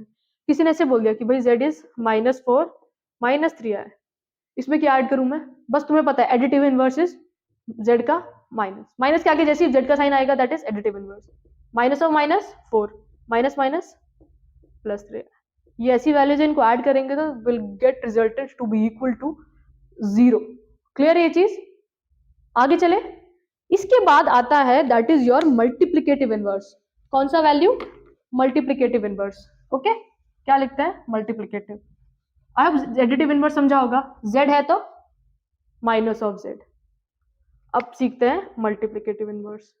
अब मल्टीप्लिकेटिव इनवर्स मतलब क्या, अब लिख दिया यहाँ पे मल्टीप्लिकेटिव इनवर्स। मल्टीप्लिकेटिव इनवर्स मतलब वो वैल्यू जब हम z के अंदर मल्टीप्लाई करें हमें कंप्लीट आंसर 1 मिले। तो z के साथ मैं क्या मल्टीप्लाई करूं, 1/z करूंगी, कैंसिल होएगा, 1 आएगा आंसर। तो कभी भी अगर कॉम्प्लेक्स नंबर z बोल रहा है, कॉम्प्लेक्स नंबर क्या गिवन है, z, तो इसका मल्टीप्लिकेटिव इनवर्स क्या होगा, 1/z। बट मेक श्योर तुम लोग उसको एज इट इज ना छोड़ो। कैसे ना छोड़ो, एज इट इज, क्योंकि डिनोमिनेटर में यहाँ पे क्या दिख रहा है तुम्हें, डिनोमिनेटर में i का वैल्यू दिख रहा है। और याद रखना डिनोमिनेटर में i का वैल्यू कभी दिखना नहीं चाहिए, i का वैल्यू ना कभी नहीं दिखना चाहिए।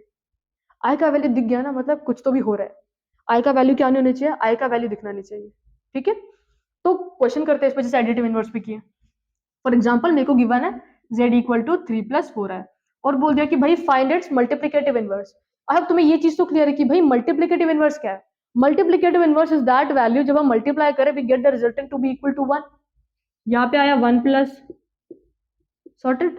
बट इसको ऐसे छोड़ेंगे क्या कि भाई हाँ ये है मेरा मल्टीप्लिकेटिव इनवर्स, इसको ऐसे नहीं छोड़ना है। क्यों, क्योंकि यहाँ पे जो छोटी सी चीज है ना बड़ी दिक्कत देगी हमको, राइट। तो इसका क्या करेंगे, हम रैशनलाइज सीखे थे, है ना। तो 3 - 4 है, 3 - 4 है, आई के आगे की साइन हमने क्या कर दी, चेंज कर। ठीक है, 1 × 3 - 4 है, वो तो एज इट इज रह जाएगा। अब नीचे क्या लगेगा, a+b, a-b, a+b क्या होता है, a² - b², 3 का square 9, minus sign as it is 4i का स्क्वायर, है ना, ऐसा होता था, राइट। 3 - 4i 9, i का i² कितना होता है, -1 और -16, ऐसा हो गया ना, -16 i²। i² का वैल्यू कितना है, -1, minus minus plus, 3 minus 4i upon 25। Clear है ये चीज? ओके, तो याद रखना हम इसको ऐसे कैसे बोल सकते हैं कि भाई ये 1/z को हम ऐसे बोल सकते हैं ना, 1/z इज z, 1/z को हम ऐसे लिख सकते हैं z in z raise to minus 1, right, z raise to minus 1। तो z रेज टू माइनस 1 ये वही है ना यार 1/z। तो 1/z को तुमने जब सिंप्लीफाई किया, 1/z को जब हमने सिंप्लीफाई किया, राइट, तो इधर क्या आया 3 माइनस 4 है, और नीचे क्या आया, इसी का मैग्नीट्यूड है, राइट। तो अगर मैंने मैग्नीट्यूड ऑफ z बोल दिया तो कितना आ जाएगा, 3 का स्क्वायर 9 प्लस 4 का स्क्वायर 16 रूट 25, राइट। तो इसको हम कैसे दिखा सकते हैं भाई, ये क्या है, ये तो कॉन्जुगेट दिख रहा है ना, ये क्या दिख रहा है, कॉन्जुगेट दिख रहा है, नहीं दिख रहा है, यहाँ पे 3 प्लस 4 आया था उसका कॉन्जुगेट, तो simply 1/z is conjugate of z upon z का स्क्वायर। क्यों, क्योंकि सिर्फ 25 दिख रहा है ना, रूट थोड़ी ना दिख रहा है, तो रूट को हटाना पड़ेगा। तो ये चीज भी लिख लेना तुम लोग, 1/z is z conjugate upon mod z का square, as simple as that. Conjugate of जो मल्टीप्लिकेटिव इनवर्स है ना, उसको हम इस वैल्यू से निकाल सकते हैं, इस वैल्यू से हम क्या कर सकते हैं, ऑब्टेन कर सकते हैं, ठीक है। ये चीज लिख लेना, एक दो क्वेश्चन करते हैं इस पर सॉल्व, ताकि तुम्हें क्लैरिटी बैठे। ओके, फटाफट से नोट डाउन कर लो। ऑलरेडी हम लोग मल्टीप्लिकेटिव इनवर्स डिस्कस कर रहे हैं, राइट। सो मल्टीप्लिकेटिव इनवर्स मतलब क्या है भाई, वो वैल्यू जब हम हमारे कॉम्प्लेक्स नंबर में मल्टीप्लाई करें हमें रिजल्टेंट कितना मिल रहा है, 1, राइट। तो फॉर एग्जाम्पल अगर क्वेश्चन ले लेते हैं हम, जैसे अगर ये हमारे पास z इक्वल टू 6 प्लस 4 है, इसका जो मल्टीप्लिकेटिव इनवर्स है वो क्या आएगा, ठीक है। तो देखो मल्टीप्लिकेटिव इनवर्स इज z के अंदर ऐसी वैल्यू, तो यही वैल्यू है, राइट। तो z का मल्टीप्लिकेटिव इनवर्स क्या है, 1/z, so 1/z that means 1/6 plus 4 है। तो ये वाली वैल्यू क्या कर देंगे, मल्टीप्लाई कर देंगे, राइट। बट इसको एज इट इज छोड़ना है क्या, नहीं, क्यों, क्योंकि तुम्हारे डिनोमिनेटर में आई नहीं दिखना चाहिए, आई नहीं दिखना चाहिए, ठीक है। तो यहाँ पे क्या करेंगे हम, जो रैशनलाइज करते हैं वैसे कर लेंगे, इनटू ये प्लस है तो आई के आगे की साइन चेंज और दोनों मल्टीप्लाई, 1 इंटू 6 माइनस 4 है, 6 माइनस 4 है, और नीचे a प्लस बी और a माइनस बी बन रहे हैं ना, तो 6 का स्क्वायर 36, 4 का square 16, i into i square कितना होता है -1। सो यहाँ पे क्या क्रिएट होगा, -16i स्क्वायर। क्लियर है यहाँ तक की चीज है, राइट। अब आई स्क्वायर का वैल्यू कितना होता है -1, तो ये कितना हो जाएगा 6 माइनस 4i अपॉन 36 प्लस 16। सो 36 प्लस 16 कितना आएगा अपना 52, राइट। अब देखो मतलब जो हमारा मल्टीप्लिकेटिव इनवर्स है वो ऐसा आया 6 माइनस 4i अपॉन 52। अब मैं एक चीज पूछती हूँ, सेपरेटली दो चीज आज पूछेंगे तुमसे, भाई इसका कॉन्जुगेट क्या होगा, इसका कॉन्जुगेट वैल्यू क्या होगा। तुमको पता है कि भाई कॉन्जुगेट को z बार से डिनोट करते हैं, और i के आगे की साइन को माइनस में, जो भी साइन है उसको रिवर्स करना है। तो यहाँ पे क्या है, प्लस है, तो इसको किस में कर देंगे, माइनस में, राइट। 6 minus 4i। अब मैंने बोल दिया भाई इसका मेरे को मॉड बताओ, इसका मॉड कितना हो जाएगा, 6 का स्क्वायर प्लस 4 का स्क्वायर, 6 का स्क्वायर 36 प्लस 16 रूट 52, राइट।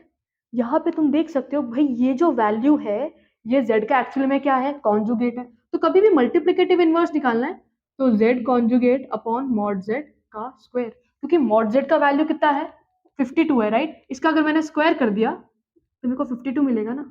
तो ये चीज याद रखना, ये क्वेश्चन में डायरेक्ट पूछता है कि भाई जो z इनवर्स है वो कैसा आ रहा है, z upon z square. Clear है ये चीज, आई होप इतना समझा होगा। तो ये चीज भी लिख लेना। और मल्टीप्लिकेटिव इनवर्स दैट वैल्यू जब हम कॉम्प्लेक्स नंबर में मल्टीप्लाई करते हैं हमें रिजल्टेंट कितना मिलता है 1, और एडिटिव इनवर्स वो वैल्यू है जब हम ऐड करते हैं हमें रिजल्टेंट कितना मिलता है 0। फॉर एग्जांपल कोई कॉम्प्लेक्स नंबर z है तो इसका मल्टीप्लिकेटिव इनवर्स क्या होगा, सॉरी एडिटिव इनवर्स क्या होगा, -z उसका एडिटिव इनवर्स और मल्टीप्लिकेटिव इनवर्स उसका 1/z। This is additive, this is multiplicative, okay. और ये भी प्रॉपर्टी लिख लो, ये भी लिख लो, काम आएगा।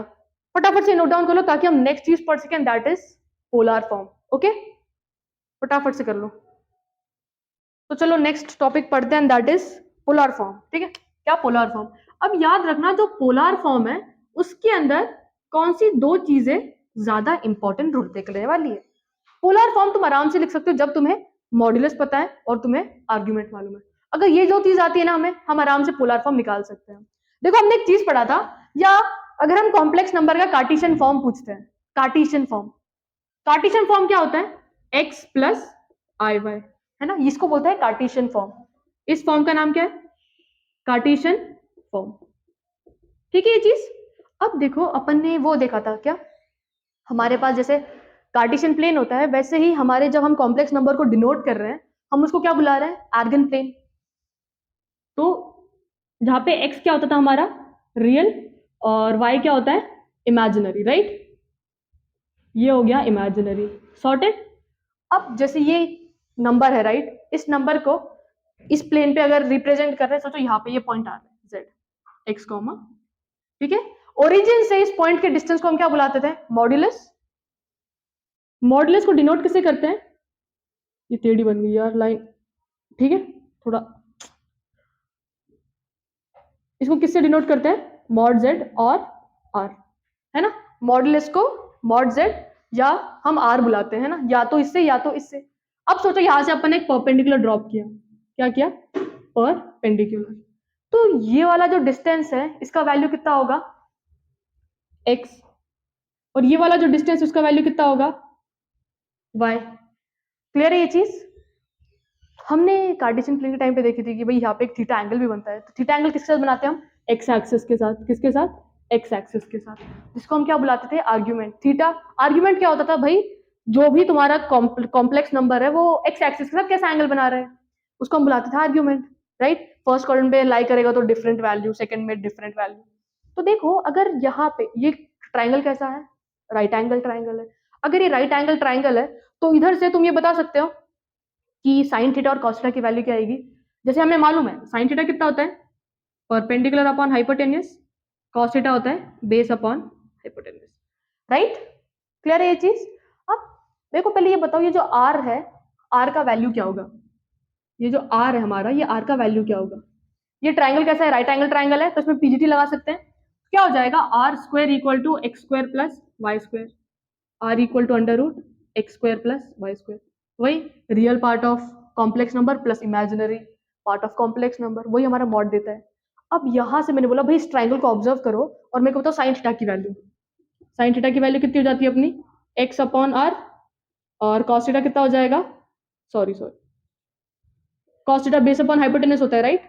सो एक्स अपॉन आर, और साइन थीटा क्या हो जाएगा? Perpendicular upon hypotenuse y upon r, right? तो r का वैल्यू या x का वैल्यू क्या हो गया इधर से, या r ऊपर आ जाएगा, r cos theta comma y equal to r sin theta, right? ये चीज क्लियर है? जहां पे theta is argument, r is modulus, right? अब देखो ये जो वैल्यूज आई है ना इसके अंदर पुट करते हैं इस वाले में, ठीक है? तो x की जगह पे क्या पुट करेंगे? r cos theta, z equal to r cos theta plus i r sin theta. दोनों में r कॉमन है, r बाहर निकाल दिया, cos theta plus i sine theta. इसको हम क्या बुलाते थे? Polar form. इस फॉर्म का नाम क्या है? पोलर फॉर्म है। इस फॉर्म का नाम क्या है? Polar form. जहां पे आर क्या है? मॉड्यूलस है, थीटा क्या है? आर्ग्यूमेंट है। आर्ग्यूमेंट याद है ना तुम्हें तरीका? अल्फा फिर कौन से कॉर्डर में लाई कर रहा है जेड, फिर उसके हिसाब से हम आर्ग्यूमेंट फाइंड करते थे। तो पोलर फॉर्म क्या है? Z is equal to r cos theta plus i sine theta. Clear ये चीज? इस चीज को नोट डाउन कर लो, इस पे कुछ क्वेश्चंस करेंगे बेस्ड, ताकि तुम्हें पोलर फॉर्म वापस अच्छे से क्लियर हो जाए, फिर हम आगे मूव ऑन करेंगे। इस चीज को नोट डाउन कर लो फटाफट से। तो चलो अब ना कुछ पोलर फॉर्म पे क्वेश्चंस ले लेते हैं ताकि तुम्हें क्लैरिटी रहे। फॉर एग्जांपल मेरे पास ये z है -3√2 प्लस 3√2i। मैंने बोल दिया कि भाई express this in polar form. तुम्हें पोलर फॉर्म क्लियर है कि भाई पोलर फॉर्म में दो चीजें इंपॉर्टेंट है, one is your argument and the other one is modulus, ठीक है? तो सबसे पहले हम क्या निकाल देते हैं? मॉड्यूलस निकाल देते हैं, क्योंकि वही दो चीज तो मैटर कर रही है। पोलर फॉर्म क्या है? r cos theta plus i sine theta, है ना? तो यहां से वो निकाल लेते हैं पहले मॉड जेड, और हम जिसको आर बुलाते हैं, -3√2 का स्क्वायर प्लस 3√2 का स्क्वायर, सॉर्टेड। तो 3√2 का स्क्वायर कितना होगा? 3 का स्क्वायर इज 9 और √2 का square is 2। 9 into 2 18 plus 18, 18 plus 18 us अस 36, right? So 36 comes out to be 6। √36 कितना होता है? 6 होता है। अब बात आएगी हमारे आर्ग्यूमेंट की। अब आर्ग्यूमेंट को तुम्हें स्टेप्स याद रखना है। सबसे पहले अल्फा की वैल्यू निकालेंगे, उसके बाद z का क्वाड्रेंट फाइंड करेंगे, उसके बाद थीटा की वैल्यू असाइन करेंगे। 3 स्टेप्स। फर्स्ट स्टेप अल्फा की value, second step quadrant, third step theta की वैल्यू अलॉट करेंगे।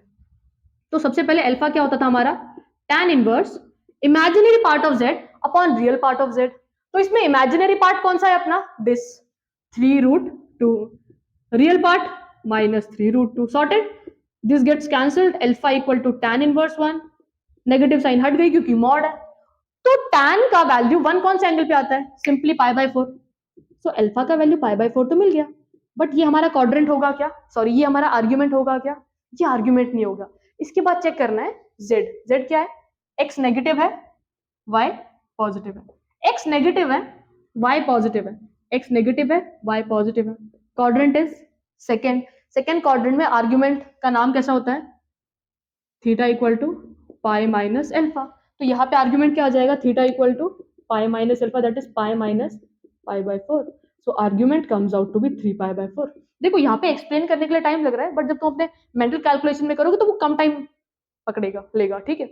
तो हमारे पास मॉड्यूलस आ गया, हमारे पास आर्ग्यूमेंट आ गया, बस काम क्या करना है भाई, ये उठाओ इसके अंदर पुट करो, z equal to argument is, sorry modulus is 6 cos, theta is your argument, argument कितना है 3 pi by 4 plus i sine 3 pi by 4, so this is the polar form of this, sorted. समझा सब सबको, फटाफट से question note down करो, हम आगे बढ़ेंगे, तुम उस क्वेश्चन को करना और एक अलग सा क्वेश्चन लेंगे, ओके फटाफट से इसे नोट डाउन कर लो, ट्राई करो खुद से अभी नेक्स्ट क्वेश्चन भी। तो चलो नेक्स्ट क्वेश्चन ले लेते हैं, इसको तुम ट्राई करना खुद से, फटाफट से आंसर बताना, -1 माइनस है, ठीक है, तुम्हें याद रहना चाहिए कि भाई पोलर फॉर्म बोल रहा है तो एक मेरा मॉड्यूलस एक मेरा आर्ग्यूमेंट, सॉर्टेड। चलो फटाफट इसका मॉड्यूलस फाइंड करते हैं, z बार इक्वल टू -1 का स्क्वायर प्लस ऑफ -1 का स्क्वायर अगेन 1 + 1 √2, मॉड्यूलस मिल गया, काम खत्म हो गया मॉड्यूलस का। नेक्स्ट स्टेप इज भाई आर्ग्यूमेंट निकालना है, आर्ग्यूमेंट के लिए हमारा यहाँ पे इमेजिनरी पार्ट क्या है, -1 है, real part is also -1।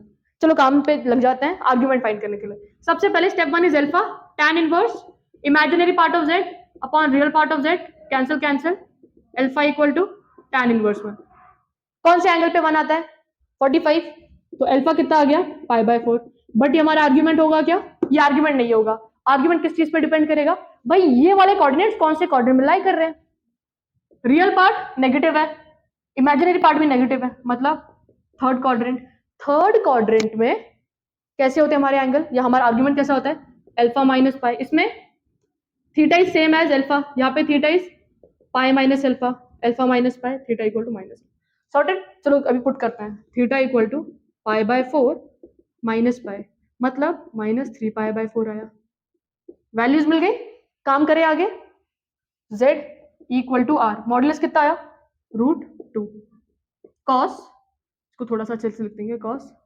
-3 pi by 4 plus i sine -3 pi by 4, right. अब देखो तुम्हें एक प्रॉपर्टी याद होनी चाहिए, दैट इज cos ऑफ -थीटा is same as cos theta, और साइन ऑफ -थीटा इज -sin थीटा। तो जब यहाँ पे कोई दिक्कत नहीं होगी नेगेटिव साइन है, तो सिंपली cos इट आ जाएगा, बट यहाँ पे माइनस है तो इसके आगे माइनस की साइन आ जाएगी, तो इसको और अगर सिंप्लीफाई करके लिखना है तो cos के आगे एंगल में नेगेटिव है तो कुछ फर्क पड़ेगा क्या, हमें नहीं पड़ने वाला, राइट। तो ये सिंपली cos 3 पाई बाय 4 हो गया, बट यहाँ पे जब नेगेटिव साइन होगा तो साइन के आगे कौन सी साइन आ जाएगी नेगेटिव, मतलब ये प्लस किस में कन्वर्ट हो जाएगा -i sine 3 pi by 4, clear है ये चीज। तो ये हो गया हमारा पोलर फॉर्म, सॉर्टेड। इसे नोट डाउन कर लो, एक लास्ट क्वेश्चन लेंगे, उसके बाद हम नेक्स्ट टॉपिक में मूव ऑन करेंगे, ओके फटाफट से इसे नोट डाउन कर लो। तो चलो नेक्स्ट क्वेश्चन है, दैट इज दिस, अब इसको सॉल्व करो जरा। सबसे पहले तुम्हें क्या याद रखना है कि भाई जब भी हम मॉड्यूलस फाइंड कर रहे हैं हमें दो चीजें चाहिए, एक क्या है हमारा, एक इमेजिनरी पार्ट, एक रियल पार्ट, बट इसके अंदर तुम बता सकते हो इमेजिनरी पार्ट कौन सा है या रियल पार्ट कौन सा है, नहीं। तो सबसे पहले उस स्टैंडर्ड फॉर्मेट में कन्वर्ट करना है हमको इसको, राइट। तो यहाँ पे पहले सॉल्व करना स्टार्ट करते हैं, 1 + 7i, और नीचे डिनोमिनेटर में i भी दिख रहा है, ये i दिखना नहीं चाहिए, तो a - b का होल स्क्वायर 4 - 4i + i², तो 1 + 7i, i² का वैल्यू कितना होता है -1, 4 - 1, राइट। बट अभी भी ये चलेगा क्या, नहीं चलेगा, क्यों, क्योंकि स्टिल डिनोमिनेटर में i का वैल्यू दिख रहा है, क्या कर देंगे रैशनलाइज, ठीक है। ये चीज जो भी i के आगे साइन है ना उसको रिवर्स करके ऊपर नीचे मल्टीप्लाई करना है, 1 × 3 3, 1 × 4i 4i, 7 × 3 21i, 7 × 4 28, but i × i कितना होगा i², तो ये -28 हो गया। और नीचे अगर ध्यान से ऑब्जर्व करेंगे a - b a + b, a² - b², a का स्क्वायर 9 प्लस 16, ये प्लस क्यों आया, क्यों, क्योंकि आई स्क्वायर होता है तो माइनस साइन। 3 माइनस 28 माइनस 25, 25 है। अब क्या करो, यहाँ पे सिर्फ एक पार्ट इमेजिनरी दिख रहा है, एक पार्ट रियल दिख रहा है, तो सेपरेट कर लेंगे। माइनस 25/25 प्लस 25y/25 -1 प्लस आई, -1 प्लस आई आ गया अपना, आ गया -1 प्लस आई। अब क्या करेंगे, मॉडुलस फाइंड करेंगे, आर्ग्यूमेंट फाइंड करेंगे, काम खत्म करेंगे। फटाफट स्टार्ट करते हैं। अंडर रूट -1 का स्क्वायर प्लस 1 का स्क्वायर 1 + 1 रूट, मॉडुलस डन। अब बात किसकी आएगी, आर्ग्यूमेंट की। तो सबसे पहले अल्फा की value, alpha is tan inverse imaginary part upon real part, imaginary part is 1, real part is -1, so alpha comes out to be π/4, क्योंकि मॉड से फर्क, नेगेटिव साइन से फर्क नहीं पड़ रहा, राइट, क्योंकि मॉड आ रहा है, तो अल्फा का वैल्यू तो π/4 हो गया। बट यही हमारा आर्ग्यूमेंट होगा क्या, वो चेक करना पड़ेगा। अब x क्या आ रहा है, इसके लिए रियल पार्ट क्या है, नेगेटिव है, इमेजिनरी पार्ट क्या है हमारा, पॉजिटिव है, मतलब सेकंड क्वाड्रेंट, सेकंड में theta is pi minus alpha, है ना, तो theta equal to pi minus π/4, 3π/4 आ गया, आर्ग्यूमेंट मिल गया, मॉडुलस मिल गया, काम खत्म हो गया। फटाफट से कर लेते हैं अभी इसको। तो z इक्वल टू r का value is √2 cos 3π/4 plus i sine 3π/4, sorted. ये हो गया अपना पोलर फॉर्म, इसको हमने पोलर फॉर्म में कन्वर्ट कर लिया। क्लियर है ये चीज, फटाफट से इसे नोट डाउन कर लो ताकि हम आगे मूव ऑन कर सके। ओके, नोट डाउन कर लो इसको फटाफट से। अब याद रखना, हमारे पास कॉम्प्लेक्स नंबर को डिनोट करने के डिफरेंट फॉर्म्स या डिफरेंट फॉर्म्स के नाम क्या है। फॉर एग्जाम्पल, कभी वो ऐसा दिखता है z equal to x plus i y, इस फॉर्म को हम बुलाते हैं कार्टेशियन फॉर्म। कौन सा फॉर्म है, Cartesian, this form is Cartesian form, ठीक है, याद रखना ये नाम, ठीक है। उसके बाद हमने सेकेंड फॉर्म सीखा, that was polar form. Polar form को हम कैसे रिप्रेजेंट कर रहे हैं, r cos theta plus i sine theta. And I hope तुम्हें अब ये क्लियर है कि भाई what is r and what is theta, sorted. तो ये क्या हो जाएगा तुम्हारा पोलर फॉर्म। इसके अलावा ना और एक फॉर्म है, दैट इज ऑयलर्स फॉर्म बोलते हैं, नाम देख लो, यूलर ऐसे लिखते हैं हम, बट उसका नाम अजीब सा ही है, ऑयलर, ऑयलर्स फॉर्म, हम यूलर बुलाएंगे, ठीक है, ज्यादा क्यूट चिक चिक। तो यहाँ पे देखना, इसमें क्या होता है भाई, ये जो वैल्यू है ना, इसको एक स्पेसिफिक नेम या स्पेसिफिक वैल्यू असाइंड है, दैट इज e⁻i थीटा, मतलब ये जो वैल्यू है that is equal to same as cos theta plus i sine theta, ठीक है, ये जो वैल्यू है। तो यूलर्स फॉर्म की बात करेंगे तो r इस वैल्यू को किससे, इससे डिनोट करते हैं, i theta, this is your Euler's form, Euler's, Euler's, Euler's, ठीक है। ये तीन फॉर्म्स है, राइट, एक कार्टेशियन फॉर्म, और जिसमें ये वाला पार्ट को किससे डिनोट कर रहे हैं, e⁻i थीटा। जैसे e⁻i थीटा बोलते हैं तो वो कौन सा फॉर्म हो जाता है, यूलर्स। तो उसमें ये वाला वैल्यू याद रखना तुम लोग, ये वाला, ठीक है। फटाफट से इसे नोट डाउन कर लो ताकि अब नेक्स्ट चीज, that is square root of a complex number, ये चीज को ना पढ़ेंगे एकदम मस्त से। ओके, तो चलो अब नेक्स्ट चीज पढ़ते हैं, that is square root of a complex number. कौन सा topic, square root of a complex number, ठीक है। अब इसमें क्या करेंगे हम, इसमें ना हम चीजें डिटेल में नहीं डिस्कस करेंगे, क्यों, क्योंकि अगर तुम्हें डिटेल में इसका वो चाहिए ना, तो वो ऑलरेडी वीडियो अपने चैनल पे है, अपने चैनल पे वो वीडियो है, तो वहां से जाके देख लेना। बट यहाँ पे क्या करेंगे भाई, इसका ट्रिक देख लेते हैं कि भाई अच्छा ये तो चीज याद रखो, तुम्हारा स्क्वायर रूट पक्का पक्का करेक्ट आएगा हमेशा, ठीक है। तो देखो फॉर एग्जाम्पल, मेरे को कोई एक नंबर गिवन है, मेरे को क्या गिवन है, नंबर गिवन है, राइट, ओके। अब यहाँ पे देखना, तो यहाँ पे देखना फॉर एग्जाम्पल मेरे को कुछ एक वैल्यू गिवन है, फॉर एग्जाम्पल ये कॉम्प्लेक्स नंबर है मेरा। अब मेरे को बोल रहे भाई इसका स्क्वायर रूट बताओ मेरे को, जैसे यार 36 का स्क्वायर रूट 6, 16 का 4, 4 का 2, ये तो बहुत आसान है। बट कॉम्प्लेक्स नंबर, इसका स्क्वायर रूट निकालना, इट बिकम्स कॉम्प्लिकेटेड, राइट। ये कॉम्प्लिकेटेड हो रहा है तो इसको हम आसान करते हैं। वो कैसे करेंगे आसान, ये देखो, यहाँ पे तुम्हें एक चीज रखनी है। फॉर एग्जाम्पल ये जो अंडर रूट हमने इसका किया ना, तो हम बोलते हैं कि भाई जो इसकी वैल्यू आ रही है वो कितनी आ रही है, x प्लस आई वाई के बराबर इसकी मेरी वैल्यू आ रही है। तो इसके अंदर ना तुम्हें सिर्फ दो इक्वेशन याद रखनी है, फिर वो दो इक्वेशन को तुम आराम से फटाफट 2 मिनट ही लगेंगे सॉल्व करने के। एक इक्वेशन क्या याद रखनी है कि x square minus y square is equal to a. एक कौन सी इक्वेशन याद रखेंगे, जो x square minus y square है that is equal to real part of complex number, this is real part, so x square minus y square equal to real part of complex number, and the second one is x square plus y square is equal to mod of complex number, that is this, ये होता है ना mod of z, so under root a square plus b square क्या कहलाता है, हमारा mod z कहलाता है। तो दो इक्वेशन यहाँ पे याद रखनी है, कौन सी, x square minus y square equal to a, that is real part of complex number, and the second one x square plus y square is equal to mod z. ये दो चीज याद रखोगे, चीजें बहुत आसानी से हो जाएंगी. तुम्हें अगर चाहिए कि भाई ये दो वैल्यूज आई कहाँ से, ये तो वैल्यूज आई कहाँ से, ये कैसे आई, तो चैनल पे जाना, square root of complex number देखना, डिटेल में डिस्कस किया, बस वही चीज डिस्कस की एकदम अच्छे से. ओके, बट फिलहाल के लिए तुम्हें ये दो चीज याद रखनी है, ये दो चीज. ओके, और हमेशा याद रखना जब हम फाइनल आंसर लिखेंगे, हमारा फाइनल आंसर कैसे प्रेजेंट करेंगे, फाइनल आंसर कैसे प्रेजेंट करेंगे हम. देखो जब तुम इनको सॉल्व करोगे ना, तुम्हें x और y की वैल्यू तो मिल जाएगी. फाइनल आंसर प्रेजेंट कैसे करना है, प्लस माइनस, अब x का वैल्यू आएगा और एक y का वैल्यू आएगा, राइट, क्योंकि यही तो है, क्या है हमारा, यही तो है स्क्वायर रूट, राइट. पर इधर ना साइन चेंज होगी. अब ये वाली साइन कैसे डिसाइड होगी, भाई यहाँ पे अगर b के आगे प्लस है ना, तो यहाँ पे भी प्लस आएगा, i y. ठीक है, कब आएगा, ये वाला कंडीशन कब फॉलो होगा, जब a प्लस आई बी है. बट अगर हमारा ये दिखता है a minus i b, a minus i b, तो plus minus x minus i y follow होगा. ठीक है, ये फाइनल आंसर का प्रेजेंटेशन है. एक्स वाई की वैल्यू किससे निकालेंगे, एक्स वाई की वैल्यू ये दो इक्वेशन को सॉल्व करेंगे, इन दो इक्वेशन को सॉल्व करेंगे. और सॉल्व कौन से मेथड से करेंगे भाई, सिंपल एलिमिनेशन से कर लो. किससे सॉल्व करेंगे, एलिमिनेशन से. बट तुम्हें ये दो इक्वेशंस याद होनी चाहिए, x square minus y square equal to a, x square plus y square equal under root a square plus b square. Sorted. उसके बाद फाइनल आंसर कैसे प्रेजेंट करेंगे, ऐसे. फाइनल आंसर में प्लस कब आएगा, जब b का साइन भी प्लस होगा. माइनस कब आएगा, जब b का साइन माइनस होगा. क्लियर है ये चीज. इस पर डायरेक्ट क्वेश्चन सॉल्व करते हैं, तुम्हें आसान बनेगा, चीजें समझेगी करना कैसे है. ओके, बट पहले तुमने ये चीज नोट डाउन कर लो, ये चीज नोट डाउन कर लो भाई, कि these are the things that you need to remember. Okay, फटाफट से नोट डाउन. अब नोट डाउन कर ही लिया होगा, तो अब यहाँ पे देखना कि भाई यहाँ पे मैंने चीजें लिख दी कि भाई जो थिंग्स हमें रिमेंबर करना है. उसके बाद अगर पहला क्वेश्चन है मेरे पास, for example under root 7 minus 24 है, ये ले लेते हैं. ठीक है, तो इसका स्क्वायर रूट क्या होगा, इसका स्क्वायर रूट क्या होगा, इसका स्क्वायर रूट तो तुमको पता है किस फॉर्मेट का आएगा, x प्लस आई वाई. अब मैटर क्या करते हैं कि भाई you need to find the value of x as well as the value of y, right. तो अपन को इक्वेशन मालूम है कि भाई जो x square minus y square है that is equal to real part. तो इसमें रियल पार्ट क्या है, 7, एंड जो x square plus y square है that is equal to magnitude of complex number. Magnitude of complex number है ना.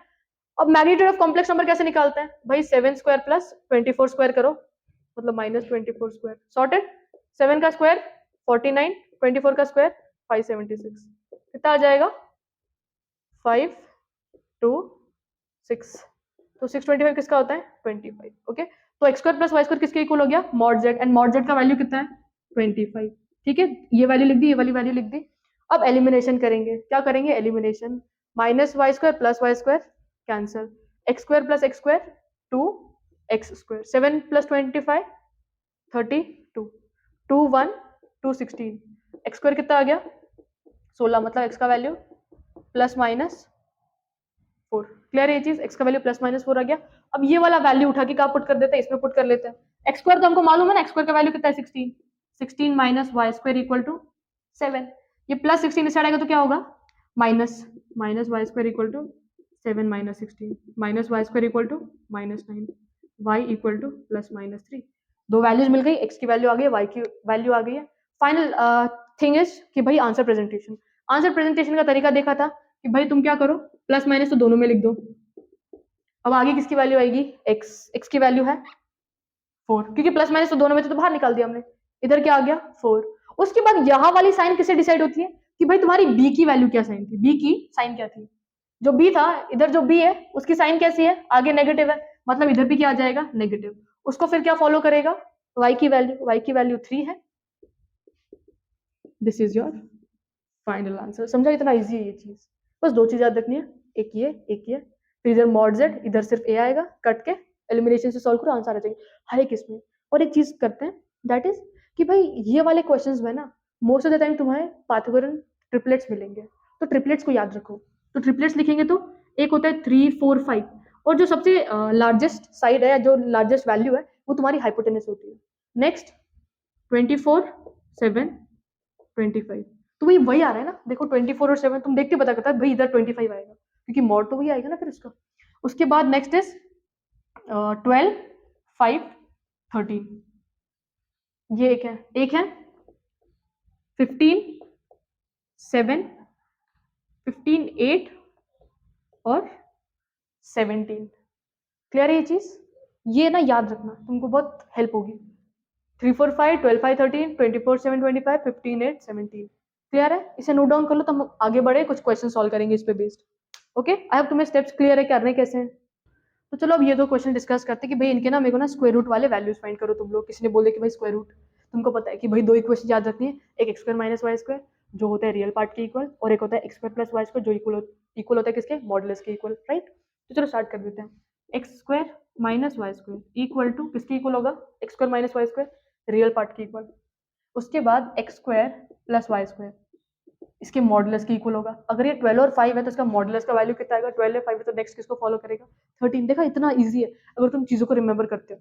या वरना चलो तुम्हारे सेटिस्फैक्शन के लिए सॉल्व कर ही लेते हैं इसको।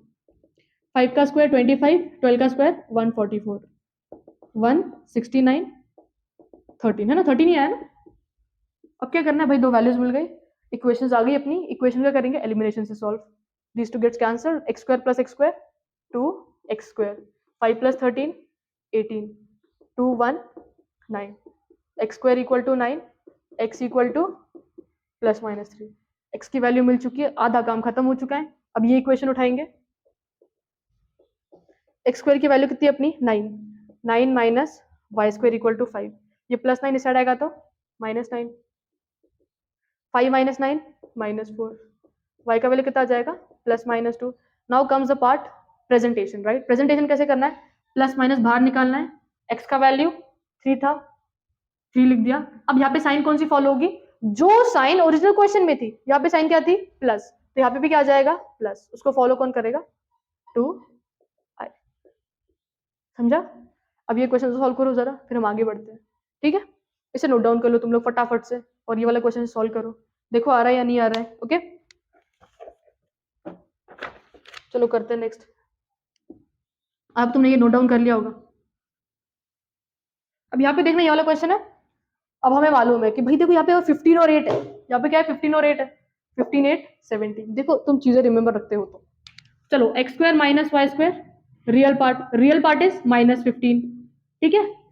साइन से कुछ फर्क नहीं पड़ता, ठीक है, साइन को रखना है कि भाई ऐसे नहीं साइन को मिस आउट कर रहे हो। माइनस 15 है तो माइनस 15 लिखा है हमने।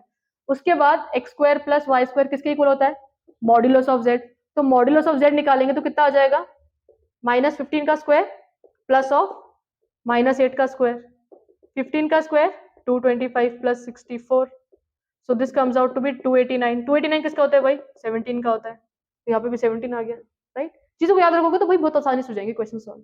अब देखो इसको सॉल्व करते हैं एलिमिनेशन से। माइनस प्लस है तो cancel, x square plus x square 2 x square equal to 2, 2 2 cancel, x square equal to 1, x equal to plus minus 1। X का वैल्यू मिल गया हमें, किसका वैल्यू मिल गया, एक्स का वैल्यू मिल गया, राइट। अब किसका वैल्यू निकालेंगे, वाई का। ये फर्स्ट वाली इक्वेशन में पुट करते हैं, ठीक है। तो क्या हो जाएगा 1 minus y square equal to minus 15, right. कुछ गड़बड़, हाँ प्लस 1 इसे आएगा तो minus 16 cancel, y equal to plus minus 4। X का वैल्यू आ गया, y का वैल्यू आ गया। अब ना next work is final presentation. Plus minus common बाहर, x का वैल्यू इज 1 तो 1 लिख दिया। अब यहाँ पे साइन कौन सी फॉलो होगी, ओरिजिनल क्वेश्चन में b पे साइन क्या थी, b की साइन क्या थी इधर माइनस है तो माइनस। देखो रियल वाले पार्ट से फर्क नहीं पड़ रहा है भाई, फर्क किस पार्ट से रख रहा है कि भाई b जो तुम्हारा इमेजिनरी वैल्यू उसका साइन क्या है, उसका साइन प्लस है तो फाइनल आंसर में प्लस आएगा, उसका साइन अगर माइनस है तो फाइनल आंसर में माइनस आएगा। y का value is 4i, so this is your next. Clear है ये चीज, फटाफट से स्क्वायर रूट आई होप तुम्हें समझा होगा। क्वेश्चंस नेक्स्ट लेक्चर जब आएगा उसमें भी हम डिस्कस करेंगे बहुत सारे। उसके बाद नेक्स्ट चीज is cube root of a complex number, okay. But फिलहाल ये नोट डाउन कर लो ताकि हम आगे बढ़ सके, ओके। तो चलो cube root of complex number start करते हैं, या cube root of unity, right. Cube root of unity, unity is 1, right. तो 1 का क्यूब रूट मतलब 1 1/3, तो इसको z से डिनोट कर दिया, ठीक। तो यहाँ पे इसका मतलब कि भाई 1 रेज टू 1/3 ऐसी कितनी वैल्यूज होंगी, या सिंपली हम इसको बोल सकते हैं भाई साइड 1/3 तो साइड आएगा तो z रेज टू 3 1। मतलब z में ऐसी कौन सी वैल्यू है जिसको हम रेज टू 3 करेंगे तो हमारा आंसर कितना आएगा 1। अब 3 है तो 3 वैल्यूज होनी चाहिए, अब वो 3 वैल्यूज आएंगी कौन सी, या वो 3 वैल्यूज है कौन सी। तो भाई हम अब क्या कर रहे हैं फाइंड कि भाई ऐसी कौन सी वैल्यूज है जब हम जिसको रेज टू 3 करेंगे तो हमें आंसर क्या मिले 1 मिले, ठीक है। तो कौन सी वैल्यूज है वो फाइंड करते चलो। तो ये +1 को अपन ने क्या किया, इस साइड ले लिया, तो z³ - 1 = 0। अब देखो यहाँ पे अपन a³ - b³ नहीं लगा सकते, जो होता है a - b a² + ab + b², right. तो चलो वही करते हैं। तो ये z³ - 1 का क्यूब = 0। इसको कैसे लिख सकते हैं हम, z - 1 z² + z + 1 = 0, राइट। इधर से क्या पता चलेगा कि भाई या तो ये वाला वैल्यू = 0 या तो ये ब्रैकेट = 0 है। अब उसके हिसाब से वैल्यूज फाइंड करेंगे। अगर फर्स्ट वाला ब्रैकेट 0 होता है तो मतलब एक क्यूब रूट क्या है अपना, 1 है। अब दो इसमें से निकलेंगे, z² z + 1 = 0। अब ऐसे क्वेश्चंस को हमने 10th में सीखा था कि भाई हम इसको स्प्लिट कर सकते हैं, और जो क्वेश्चन स्प्लिट नहीं होते उसको हम किससे सॉल्व करते हैं, क्वाड्रेटिक फॉर्मूला। क्वाड्रेटिक फॉर्मूला सबको याद है, -b + √b² - 4ac/2a, ये फॉर्मूला होता था क्वाड्रेटिक फॉर्मूला। अब यहाँ पे हम स्प्लिट नहीं कर सकते, तो यहाँ पे तुम्हें मालूम है a का वैल्यू 1 है, b का भी वैल्यू 1 है, c का भी वैल्यू 1 है, राइट। तो हम इसका वैल्यूज कैसे निकालेंगे, क्वाड्रेटिक फॉर्मूले से। तो z = -1 + √b², 1 का स्क्वायर 1 -4/2a। तो एक बार ये जो रूट वाला वैल्यू एक बार वो प्लस में आएगा और एक बार माइनस में आएगा, राइट। तो -1 + √1 - 4 3, और एक बार माइनस। बट अपन ने एक चीज देखी थी कि भाई रूट के अंदर नेगेटिव वैल्यू एग्जिस्ट नहीं करती। बट अब हमारे पास कॉम्प्लेक्स नंबर वाला कॉन्सेप्ट है जो क्या बोलता है कि भाई √-1 किसके इक्वल होता है, i के इक्वल होता है ना। तो यहाँ पे हम इसको डिस्ट्रीब्यूट कर सकते हैं ना, z = -1 + √3 × √-1, हाँ कि ना, अपॉन 2। तो √-1 क्या हो जाएगा अपना, i। तो ये कितना हो गया, √3i। और यहाँ से z = -1 - √3 × √-1, तो √-1 कितना है अपना, अगेन i। तो एक 1 हो गया, एक क्यूब रूट -1 + √3i, और एक हो गया, क्लियर है ये चीज। तुम अगर यहाँ पे ध्यान रखते हो कि भाई 1 पे दोनों टाइम पे नेगेटिव साइन है, 1 पे दोनों पे नेगेटिव साइन है, बट √3 पे एक बार प्लस आ रही है और एक बार माइनस आ रही है। तो याद रखना हमेशा जब हम क्यूब रूट्स लिख रहे हैं 1 पे हमेशा कौन सी साइन है, नेगेटिव साइन है। बस एक बार √3 पे प्लस साइन आ रही है और एक बार माइनस साइन आ रही है। ओके, तुम नोट करना चाहे तो नोट कर लो। इस पे प्रॉपर्टीज और इसके कुछ क्वेश्चन डिस्कस कर लेते हैं हम। ओके, तो आई होप तुम्हें ये समझाओगे कि भाई जो हमारे क्यूब रूट्स है यूनिटी के वो क्या क्या है, 1 है, एक है -1 दोनों पे रहेगा, प्लस √3i/2, और एक है -1 - √3i/2। तो ये जो वैल्यूज है ना, इसको एक सिंपल टर्म्स में ना हम इसको डिनोट कर सकते हैं, दैट इज ओमेगा। क्या, ओमेगा। तो ओमेगा इज -1 + √3i/2। और जब हम ओमेगा का स्क्वायर करते हैं तो हमें ये वाला वैल्यू जनरेट होगा। तो हमेशा याद रखना जो भी क्यूब रूट्स है ना वो एक दूसरे के स्क्वायर से जनरेट हो सकते हैं, ठीक है, एक दूसरे के स्क्वायर से जनरेट हो सकते हैं, ठीक है। अब हम जब प्रॉपर्टीज में लिखेंगे तब देख लेना। तो ये ओमेगा स्क्वायर मैंने क्या लिख दिया, -1 - √3i/2। तो याद रखना भाई जो भी क्यूब रूट्स है वो एक दूसरे के स्क्वायर के थ्रू हम जनरेट कर सकते हैं उन वैल्यूज को। इसे नोट डाउन कर लो। अब हम क्या डिस्कस करने वाले हैं, इसकी प्रॉपर्टीज। तो चलो प्रॉपर्टीज डिस्कस करते हैं, ठीक है। आर यू रेडी, मेरे साथ प्रॉपर्टीज लिखते हुए चलो, ठीक है। तो जो भी क्यूब रूट है ना, each cube root is square of other.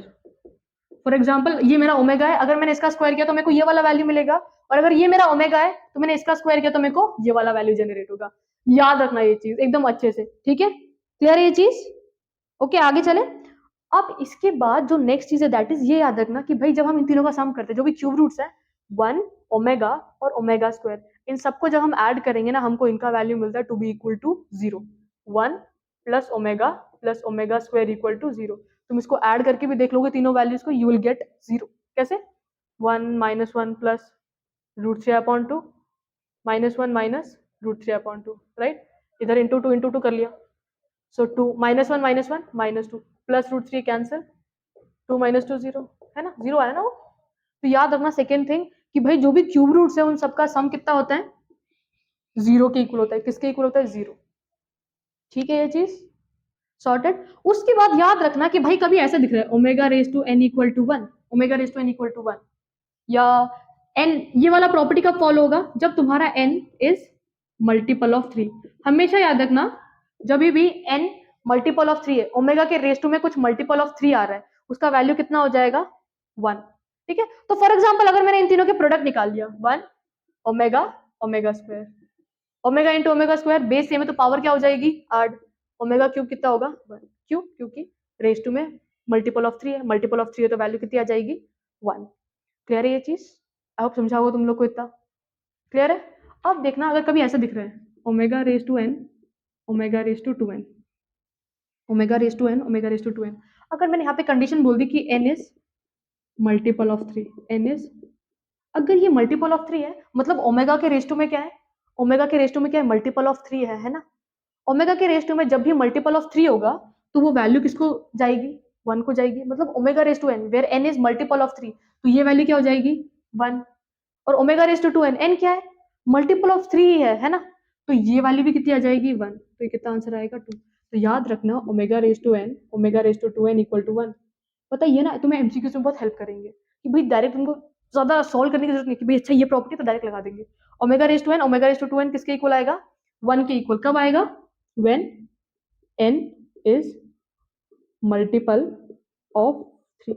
और जब ऐसे क्वेश्चन आते हैं ना तो मैं ध्यान रखना है कि भाई ओमेगा की वैल्यूज क्या गिवन है, वो मोस्ट ऑफ द टाइम्स क्या करता है नेगेटिव पॉजिटिव साइन के साथ खेलता है। ठीक है, तो देखना कि भाई ये ओमेगा ही गिवन है या नहीं गिवन है, अगर ओमेगा नहीं गिवन है तो उसमें से मैं क्या कॉमन निकालू कि वो मेरा किसका वैल्यू बन जाए ओमेगा का वैल्यू बन जाए। ठीक है, तो ये चीजें नोट डाउन करो ताकि हम आगे बढ़ सके। ओके, फटाफट से लिख लो। चलो इस चीज को ना हल्का सा भी करते हैं, ये लिख लिया, आई होप तुमने लिख लिया होगा। अब देखो अगर ऐसा रहेगा 1 प्लस ओमेगा स्क्वायर, इसका वैल्यू कितना था हमारा 0 था, है ना। ये चीज क्लियर है तुम लोग को? अगर कभी ऐसे दिख रहा है 1 plus omega raise to n, तो यहाँ पे लिखते हैं, ठीक है, तुम्हें क्लियर रहेगा 1 plus omega raise to n omega raise to 2n। ठीक है, अगर मैंने बोल दिया कि भाई n is multiple of 3, n क्या है मल्टीपल ऑफ 3 है, अगर n मल्टीपल ऑफ 3 है तो इसका आंसर कितना आ जाएगा 3 आ जाएगा, क्यों? क्योंकि ये वैल्यू तो 1 है। अगर रेस टू में n अगर मल्टीपल ऑफ 3 है तो ये भी वैल्यू कितनी हो जाएगी 1, ये वाली वैल्यू भी कितनी हो जाएगी 1। ठीक है, बट अगर n is not a multiple of 3 तो ये आंसर कितना हो जाएगा 0। यहाँ पे लिखना n मल्टीपल ऑफ 3, या ये दूसरा केस अदरवाइज, मतलब जब n मल्टीपल ऑफ 3 होगा तभी हमारा ये 3 आएगा वरना नहीं आएगा। फॉर एग्जाम्पल एकदम सिंपल तरीके से 1 प्लस ओमेगा स्क्वायर कितना हो रहा है 0, तो यहाँ से ओमेगा प्लस ओमेगा स्क्वायर का वैल्यू कितना आएगा -1। ये दोनों मल्टीपल ऑफ 3 थे क्या, 1 और 2 मल्टीपल ऑफ 3 है नहीं है, तो यहाँ पे तुम सिंपली 1, ये वैल्यू -1 होगा तो आंसर क्या आ जाएगा 0। क्लियर है ये चीज? आई होप समझा होगा। ये प्रॉपर्टी भी लिख लेना कि भाई जब n इज मल्टीपल ऑफ 3 तो आंसर 3 जनरेट देगा, but 1 plus omega raise to n omega raise to 2n, n is not a multiple of 3 then your value comes out to be 0। just note down all these properties so that हम इस पे based question भी कर सके। और जो last चीज है ना दैट इज कि भाई ये जो तीन वैल्यूज है ना 1 ओमेगा ओमेगा स्क्वायर, ये बनाते हैं वर्टाइसेस ऑफ इक्विलेटरल ट्राइंगल। कैसे ट्राइंगल इक्विलेटरल, तो अगर इसकी बात करेंगे तो बनता कैसे, ये एक पॉइंट इधर एक पॉइंट इधर एक पॉइंट इधर, और ये ट्राइंगल कैसा है इक्विलेटरल ट्राइंगल है। ट्राइंगल कैसा है इक्विलेटरल ट्राइंगल है। इक्विलेटरल ट्राइंगल, तो ये भी चीज याद रखना कि भाई इक्विलेटरल ट्राइंगल से जितनी सारी चीजें ना तुम्हारे दिमाग में आनी चलनी चाहिए फिर उस टाइम पे, ये 60 होगा, ये 60 होगा, ये 60 होगा, ये सारे साइड्स क्या होंगे, ये एक्स है तो ये भी एक्स होगा, ये भी क्या होगा एक्स होगा। ठीक है, ये चीज जो क्वेश्चन बोलता है कि भाई अगर जो 1 ओमेगा ओमेगा स्क्वायर जो तुम्हारे क्यूब रूट्स ऑफ यूनिट है वो किसका पार्ट बनाते हैं या वो क्या बनाते हैं, तो याद रखना इक्विलेटरल ट्राइंगल के वो वर्टाइसेस होते हैं।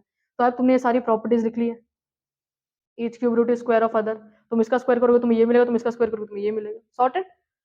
फिर वही बाकी सारी चीजें, आई होप समझा होगा तुम्हें।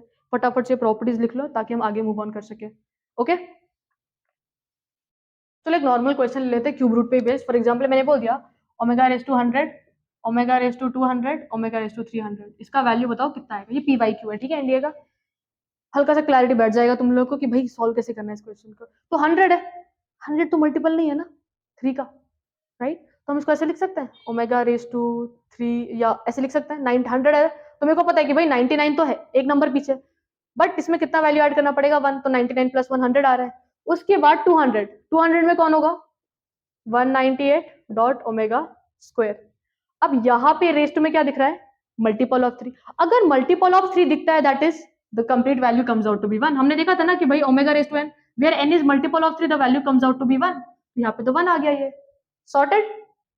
चले आगे। अब देखना ओमेगा रेस टू 99 ये वाला value it is again multiple of 3, right?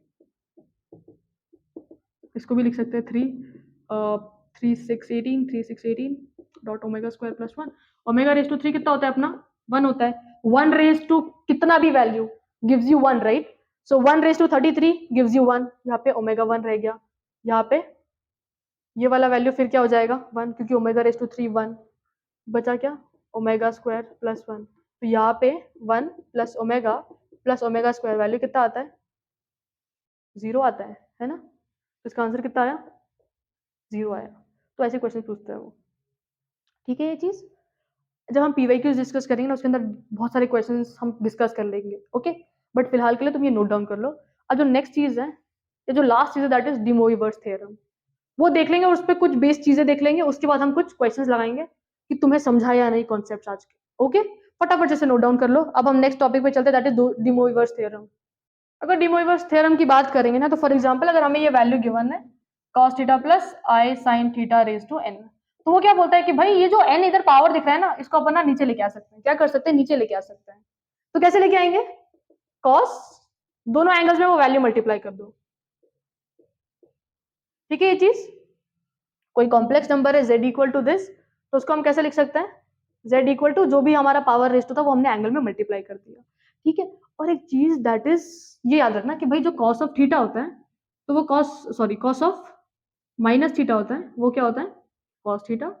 और साइन ऑफ माइनस थीटा कितना होता है? Minus sine theta. ये थोड़ा सा ना हेल्प करेगा अपन को चीजें समझने में, और डायरेक्ट क्वेश्चन आते हैं भाई इस पे भी, तो मेक श्योर तुम ये चीजें समझो। तो जो भी वैल्यू है वो हमने रेस्ट में नीचे कर लिया। अब फॉर एग्जाम्पल अगर मेरा ऐसा रहता आंसर या क्वेश्चन ऐसे देता है मेरे को, cos theta plus i sine theta raise to minus n। अब मेरे को मालूम है कि भाई इसको थोड़ा सा सिंप्लीफाई कर सकते हैं, दैट इज जो भी यहाँ पे रेस टू में वैल्यू है वो हम कहाँ पे मल्टीप्लाई कर देंगे? एंगल के पास मल्टीप्लाई कर देंगे, राइट? तो ये दिखेगा कैसे? z equal to cos minus n theta plus i sine minus n theta, right? Cos of negative angle रहेगा तो भी वो क्या जनरेट करता है? Value positive. क्यों? क्योंकि ये जो नेगेटिव वो फोर्थ क्वाड्रेंट में आ रहा है ना, फोर्थ में कॉस पॉजिटिव होता है, साइन नेगेटिव होता है, तो इसीलिए वो नेगेटिव साइन आती है, ठीक है? तो ये तो सिंपली कॉस एन थीटा हो गया, बट ये माइनस है ना, तो sine of minus theta is minus sine theta, मतलब ये जो प्लस वाला साइन है it gets converted into minus, ठीक है? ये एक चीज नोट करने वाली है, एंड ये एक चीज डी मोइवर्स थ्योरम है, ठीक है? अब इस पे क्वेश्चन कैसे आता है? वो बोल देगा कि भाई what is the value of z raise to n plus 1 upon z raise to n। ये मिठा दू, given that z is cos theta plus i sine theta, ठीक? अब तुमको मालूम है कि भाई जो z रेज टू n है, z रेज टू n क्या होता है? cos n theta plus i sine n theta, right? अब यहाँ पे ये तो चीज तुमने एक्सपोनेंट्स में पढ़ी रहेगी, राइट? 1 अपॉन a है, तो इसको सिंपली हम a रेज टू माइनस 1 लिख सकते हैं, राइट? जो भी डिनोमिनेटर तो वो ऊपर जाते तो नेगेटिव साइन आ जाती है उस पर, राइट? है ना? तो यहाँ पे भी क्या होगा? 1 upon z raise to n है, इसका मतलब इसको ऊपर लाएंगे तो कैसा हो जाएगा? Z raise to minus n, यही होगा, राइट? अब क्लियर है ये चीज? अगर ये वाला वैल्यू है और माइनस एन आने पे ये वैल्यू किस में कन्वर्ट हो रहा है? इस चीज में कन्वर्ट हो रहा है, तो हम ऐसे लिख सकते हैं ना, ये जेड रेज टू एन निकाला, अब क्या करते हैं? 1 upon z raise to n निकालते हैं। 1 upon z raise to n क्या है? माइनस, मतलब इस वैल्यू पे रेज क्या करना है? नेगेटिव साइन, तो कैसा हो जाएगा? Cos theta plus i sine theta raise to minus n. अब इसमें सिंपली क्या करते हैं भाई, यहाँ पे जो भी रेज टू में वैल्यू उसको नीचे लेके आएंगे एंगल में multiply, cos minus n theta plus i sine minus n theta. Cos पे नेगेटिव एंगल पे कुछ फर्क पड़ता है? नहीं, क्योंकि फोर्थ क्वाड्रेंट में कॉस पॉजिटिव होता है। अब बट यहाँ पे sine of minus theta is minus sine theta, मतलब ये जो प्लस वाली साइन है it gets converted into minus, sorted? अब इन दोनों को ऐड ही तो करना है, z raise to n plus 1 upon z raise to n. Z raise to n का वैल्यू कितना आया? This value, that is cos n theta plus i sine n theta. उसके बाद प्लस करना है किसी ये वाला वैल्यू ये आया, तो ऐड कर लेते हैं, cos n theta minus i sine n theta. ये दोनों क्या हो गए? Cancel. So the final answer is cos n theta plus cos n theta. So this comes out to be 2 cos n theta. Clear है ये चीज? आई hope ये तो समझा होगा। और एक चीज देखते हैं इसमें, दैट इज कितना लिख लिया तुम लोगों ने? ये नोट डाउन कर लिया? अब जैसे फॉर एग्जांपल अगर मेरा z का value is cos theta plus i sin theta, मेरे को बताओ जरा मेरा 1/z का वैल्यू क्या हो जाएगा? 1/z है राइट, तो 1/z को अपन कैसे लिख सकते हैं? z -1, इधर तो 1 ही है ना यार, तो ऊपर आएगा तो -1 हो जाएगा, तो मतलब इस वाले वैल्यू पे रेज टू में क्या करना है? -1 cos theta plus i sin theta raise to -1। तो जो भी रेज टू में वैल्यू उसको हम किससे मल्टीप्लाई कर सकते हैं? एंगल के साथ मल्टीप्लाई कर सकते हैं, तो cos of minus theta plus i sin minus theta, cos of minus theta is cos theta, but sin of minus theta is minus sin theta, right? So this comes out to be minus I sin theta. अब अगर मैंने बोल दिया कि भाई add these two values and tell me what you are getting, तो z तो अपना ये था सिंपल जो क्वेश्चन में गिवन था। अब 1/z को सिंप्लीफाई करने पे अपन को ये वाला वैल्यू मिला, cos theta minus I sin theta, these two gets cancelled, cos theta plus cos theta 2 cos theta.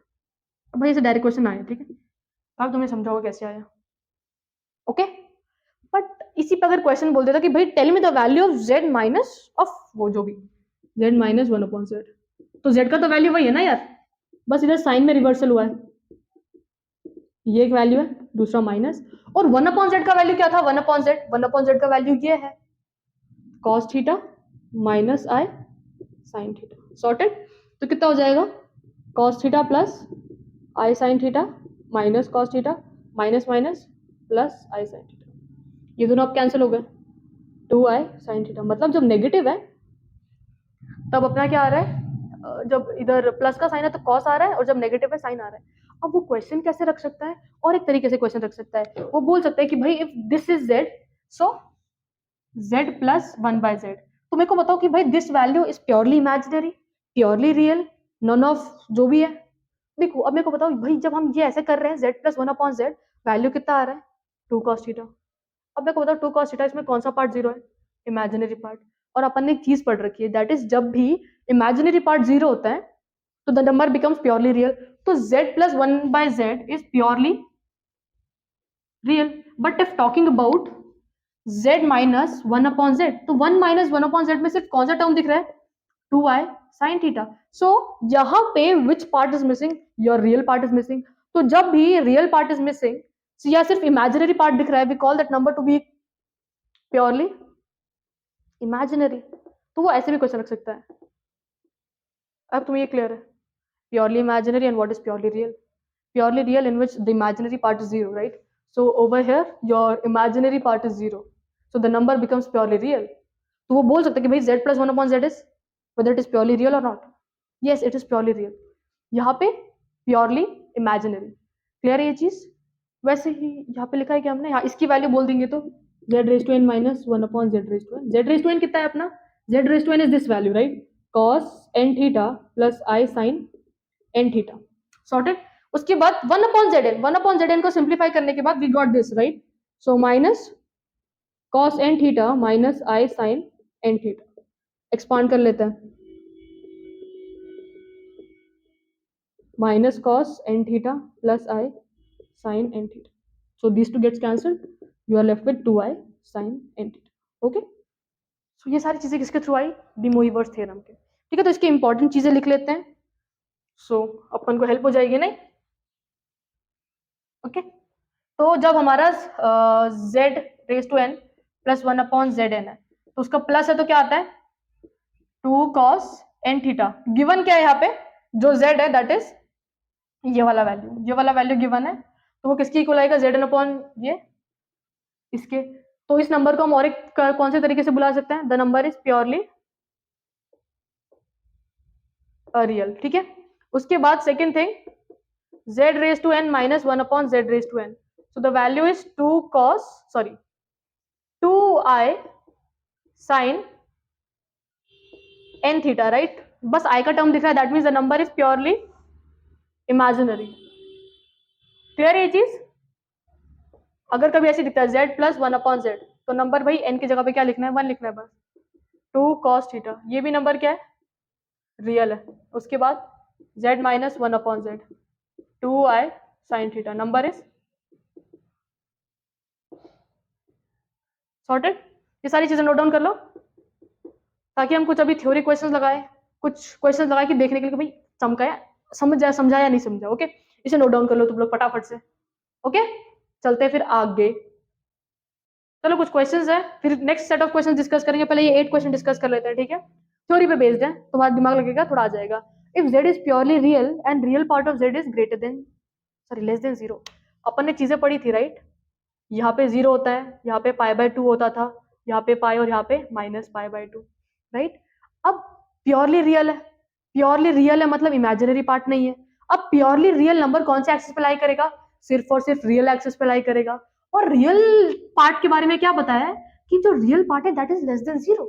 अगर ग्रेटर देन 0 होता तो वो उस साइड पे आता, बट अब लेस देन 0 है तो नेगेटिव साइड पे आएगा। तो यहाँ पे जो भी नंबर लाया करते हैं उनका आर्ग्यूमेंट क्या होता है?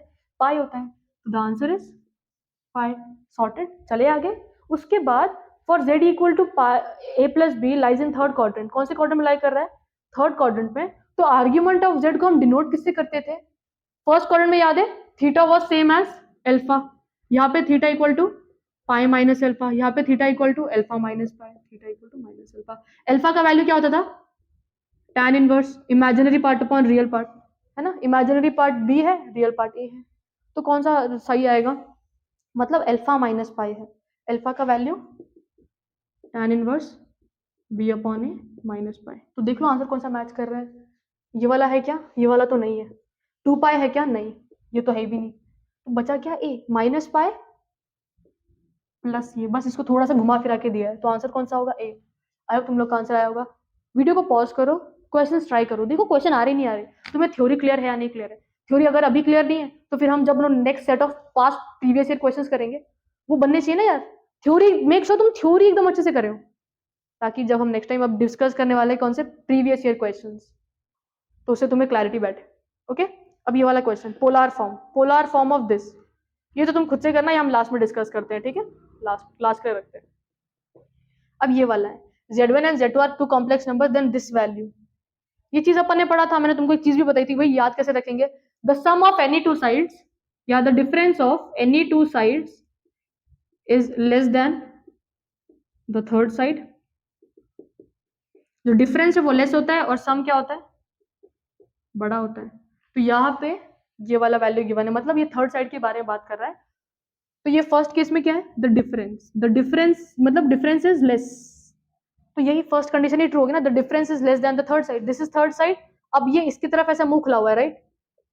या यही बोल रहा है, तो ये ट्रू है ना condition, z1 minus z2 is less then this value. अगर ये वाला वैल्यू देखते तो ये वाला वैल्यू ट्रू है क्या? नहीं, क्योंकि जो डिफरेंस है वो हमेशा कम होता है। डिफरेंस ज्यादा होता है क्या थर्ड साइड से? नहीं। यहाँ पे क्या बोल रहे हैं कि भाई this value is less then this value, but ये तो रॉन्ग है। डिफरेंस हमेशा क्या होता है? कम होता था। ये वाले केस में क्या बोल रहे हैं? जो सम है वो बोल रहे हैं कि भाई इस केस में the sum of any two sides is less than third side. तो sum of any two sides कम है थर्ड साइड से, बट ये फॉल्स है ना। जो sum of any two sides है वो हमेशा ग्रेटर होता है थर्ड साइड से, और ये लास्ट वाला तो फॉल्स ही है, क्योंकि वापस वो अगेन ग्रेटर की बात कर रहे हैं, लेस होता है वो। तो ऑप्शन कौन सा हो गया? सिर्फ ए वाला। The roots of equation x square x और 1, ठीक है? हमेशा याद रखना जब भी ये ऐसा होता है एक्स स्क्वायर एक्स और 1, इसके जो रूट्स होते हैं ना वो क्यूब रूट्स ऑफ यूनिटी के बराबर होते हैं। ओमेगा, जो ओमेगा स्क्वायर हमने देखा था, राइट? तो यहाँ पे कौन से होंगे? ये वाला होगा क्या? हमेशा याद रखना जब भी इक्वेशन इस फॉर्मेट की दिख रही है, जेड स्क्वायर जेड वन या एक्स स्क्वायर एक्स वन या y square y one, but इस फॉर्मेट में दिखा, तीनों पे प्लस की साइन दिख रही है, मतलब इसके जो रूट्स है वो कैसे आएंगे? ओमेगा और ओमेगा स्क्वायर। तो ये फर्स्ट आंसर राइट होगा क्या? नहीं।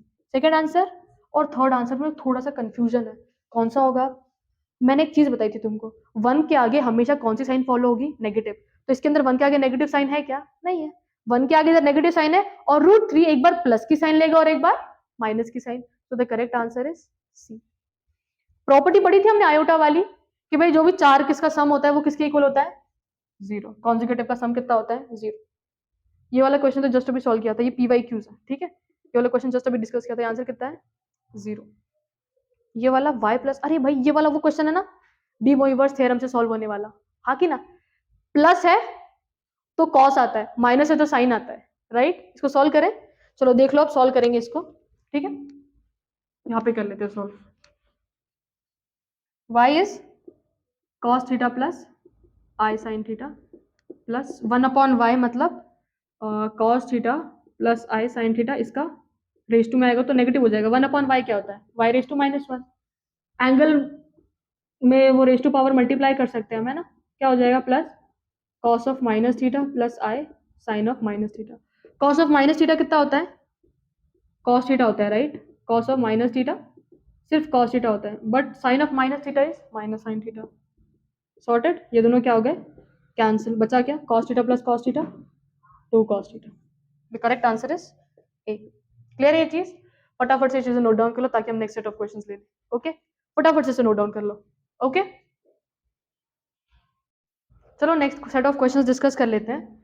अब यहाँ पे देखना डायरेक्ट प्रॉपर्टी लगेगी। हमने एक चीज देखी थी, राइट? वो क्या थी कि भाई omega raise to n omega raise to 2n है, तो ये वैल्यू किसकी इक्वल होती है? भाई अगर ये मल्टीपल ऑफ 3 है और ये भी मल्टीपल ऑफ 3 है, so this value comes out to be 2, right? तो ये और ये दोनों वैल्यू सेम है, दोनों ओमेगा की वैल्यूज है। मल्टीपल क्या है? 3, मतलब इसका वैल्यू 1 हो जाएगा, इसका वैल्यू 1, 1 + 1 2। सॉर्टेड। पॉज करो, ट्राई करो, देखो आ रहे नहीं आ रहे, ठीक है? हर एक इसमें सारे प्रॉपर्टीज ही लगेंगे जो हमने सीख रखे हैं, ठीक है? अब जो नेक्स्ट चीज है दैट इज भाई कॉन्जिक्यूटिव चार सम 0, है ना? उसके बाद 1 + omega 1 + omega square 1 + omega cube, ये वाला वैल्यू कितना होता है भाई? 1 + ओमेगा स्क्वायर कितना होता है? 0 होता है। तो ये अगेन आंसर कितना हो गया? 0। अब square root of i, square root of i कैसे निकालेंगे कि भाई z एक वैल्यू गिवन है ना अपन को आई, इसको हम थोड़ा सा अगर स्टैंडर्ड फॉर्म में लिखे या कार्टेशियन फॉर्म में 0 + 1i लिख सकते हैं। अब हमको दो इक्वेशन याद रखने की बात है, एक थी x² - y² = 0, दूसरी x² + y² = mod z। mod z का वैल्यू कितना होता है? 1 आ रहा है। अब क्या करेंगे? एलिमिनेशन, फटाफट से काट डाला, x² + x² 2x² 1, सो x² = हाफ, x = ±1/√2। जो x की वैल्यू होगी वही y की वैल्यू होगी। क्यों? क्योंकि इसको तुम ध्यान से ऑब्जर्व करोगे तो x² = y² = हाफ, तो मतलब y की वैल्यू कितनी आएगी? ±1/√2। अब बात किसकी आती है? अरेंजमेंट की। तो प्लस माइनस बाहर, x का वैल्यू 1/√2। अब अंदर अरेंज करना है, जो यहाँ पे साइन होगी वही साइन अंदर फॉलो होगी, प्लस 1/2i, दोनों का रूट सेम है ना, तो 1 + i/√2 ऐसे भी तो लिख सकते हैं। अब देखो कौन सा आंसर मैच कर रहा है। अब तुम्हें ये ट्रिक समझी होगी, x² - y² = real part, x² + y² = mod z, right? So the answer is same as ये वाला, राइट है, राइट? 1 + i, मतलब तुमने साइन नहीं दे रखी, ठीक है ना? चलता है ना, इधर तो 2 है, इधर 2 है और इधर माइनस है, इधर प्लस है और इधर √2 है, तो मतलब सॉर्टेड, एवरीथिंग इज डन। अब इसका मॉडुलस निकालना है अपन को। इसका क्या निकालना है? मॉड का वैल्यू।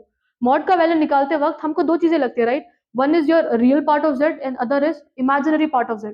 बट यहाँ पे वो स्टैंडर्ड फॉर्मेट में दिख रहा है क्या हमको? नहीं। मतलब सबसे पहले इसको किस फॉर्मेट में लाना पड़ेगा? स्टैंडर्ड फॉर्मेट में।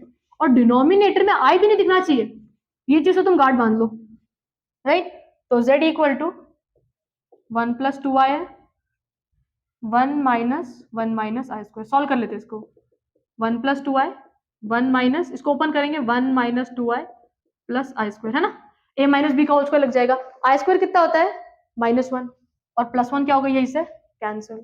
z = 1 + 2i, minus minus plus, मतलब ये प्योरली नंबर कैसा बन गया? रियल। इमेजिनरी पार्ट इज 0, इसका मॉड 1² + 0², 1 1 1 1 1 1 है क्या? हाँ 1 है, ठीक है? समझा तुम लोग को ये चीज? अब नेक्स्ट क्वेश्चन देखते हैं, इसका वैल्यू बताने की भाई a और b का वैल्यू आएगा क्या अपना। तो यहाँ पे सबसे पहले तो एक चीज यहाँ पे गलत दिख रही है, दैट इज डिनोमिनेटर में i दिख रहा है, तो पहले उसको सॉर्ट कर लेंगे अंदर। 1 - i/1 + i⁻100 है, a + ib के इक्वल है, राइट? सबसे पहले ये जो डिनोमिनेटर में i दिख रहा है ना, वो दिमाग खराब कर रहा है, उसको हटा देंगे हम लोग, ठीक है? सो 1 - i 1 + i into 1 - i 1 - i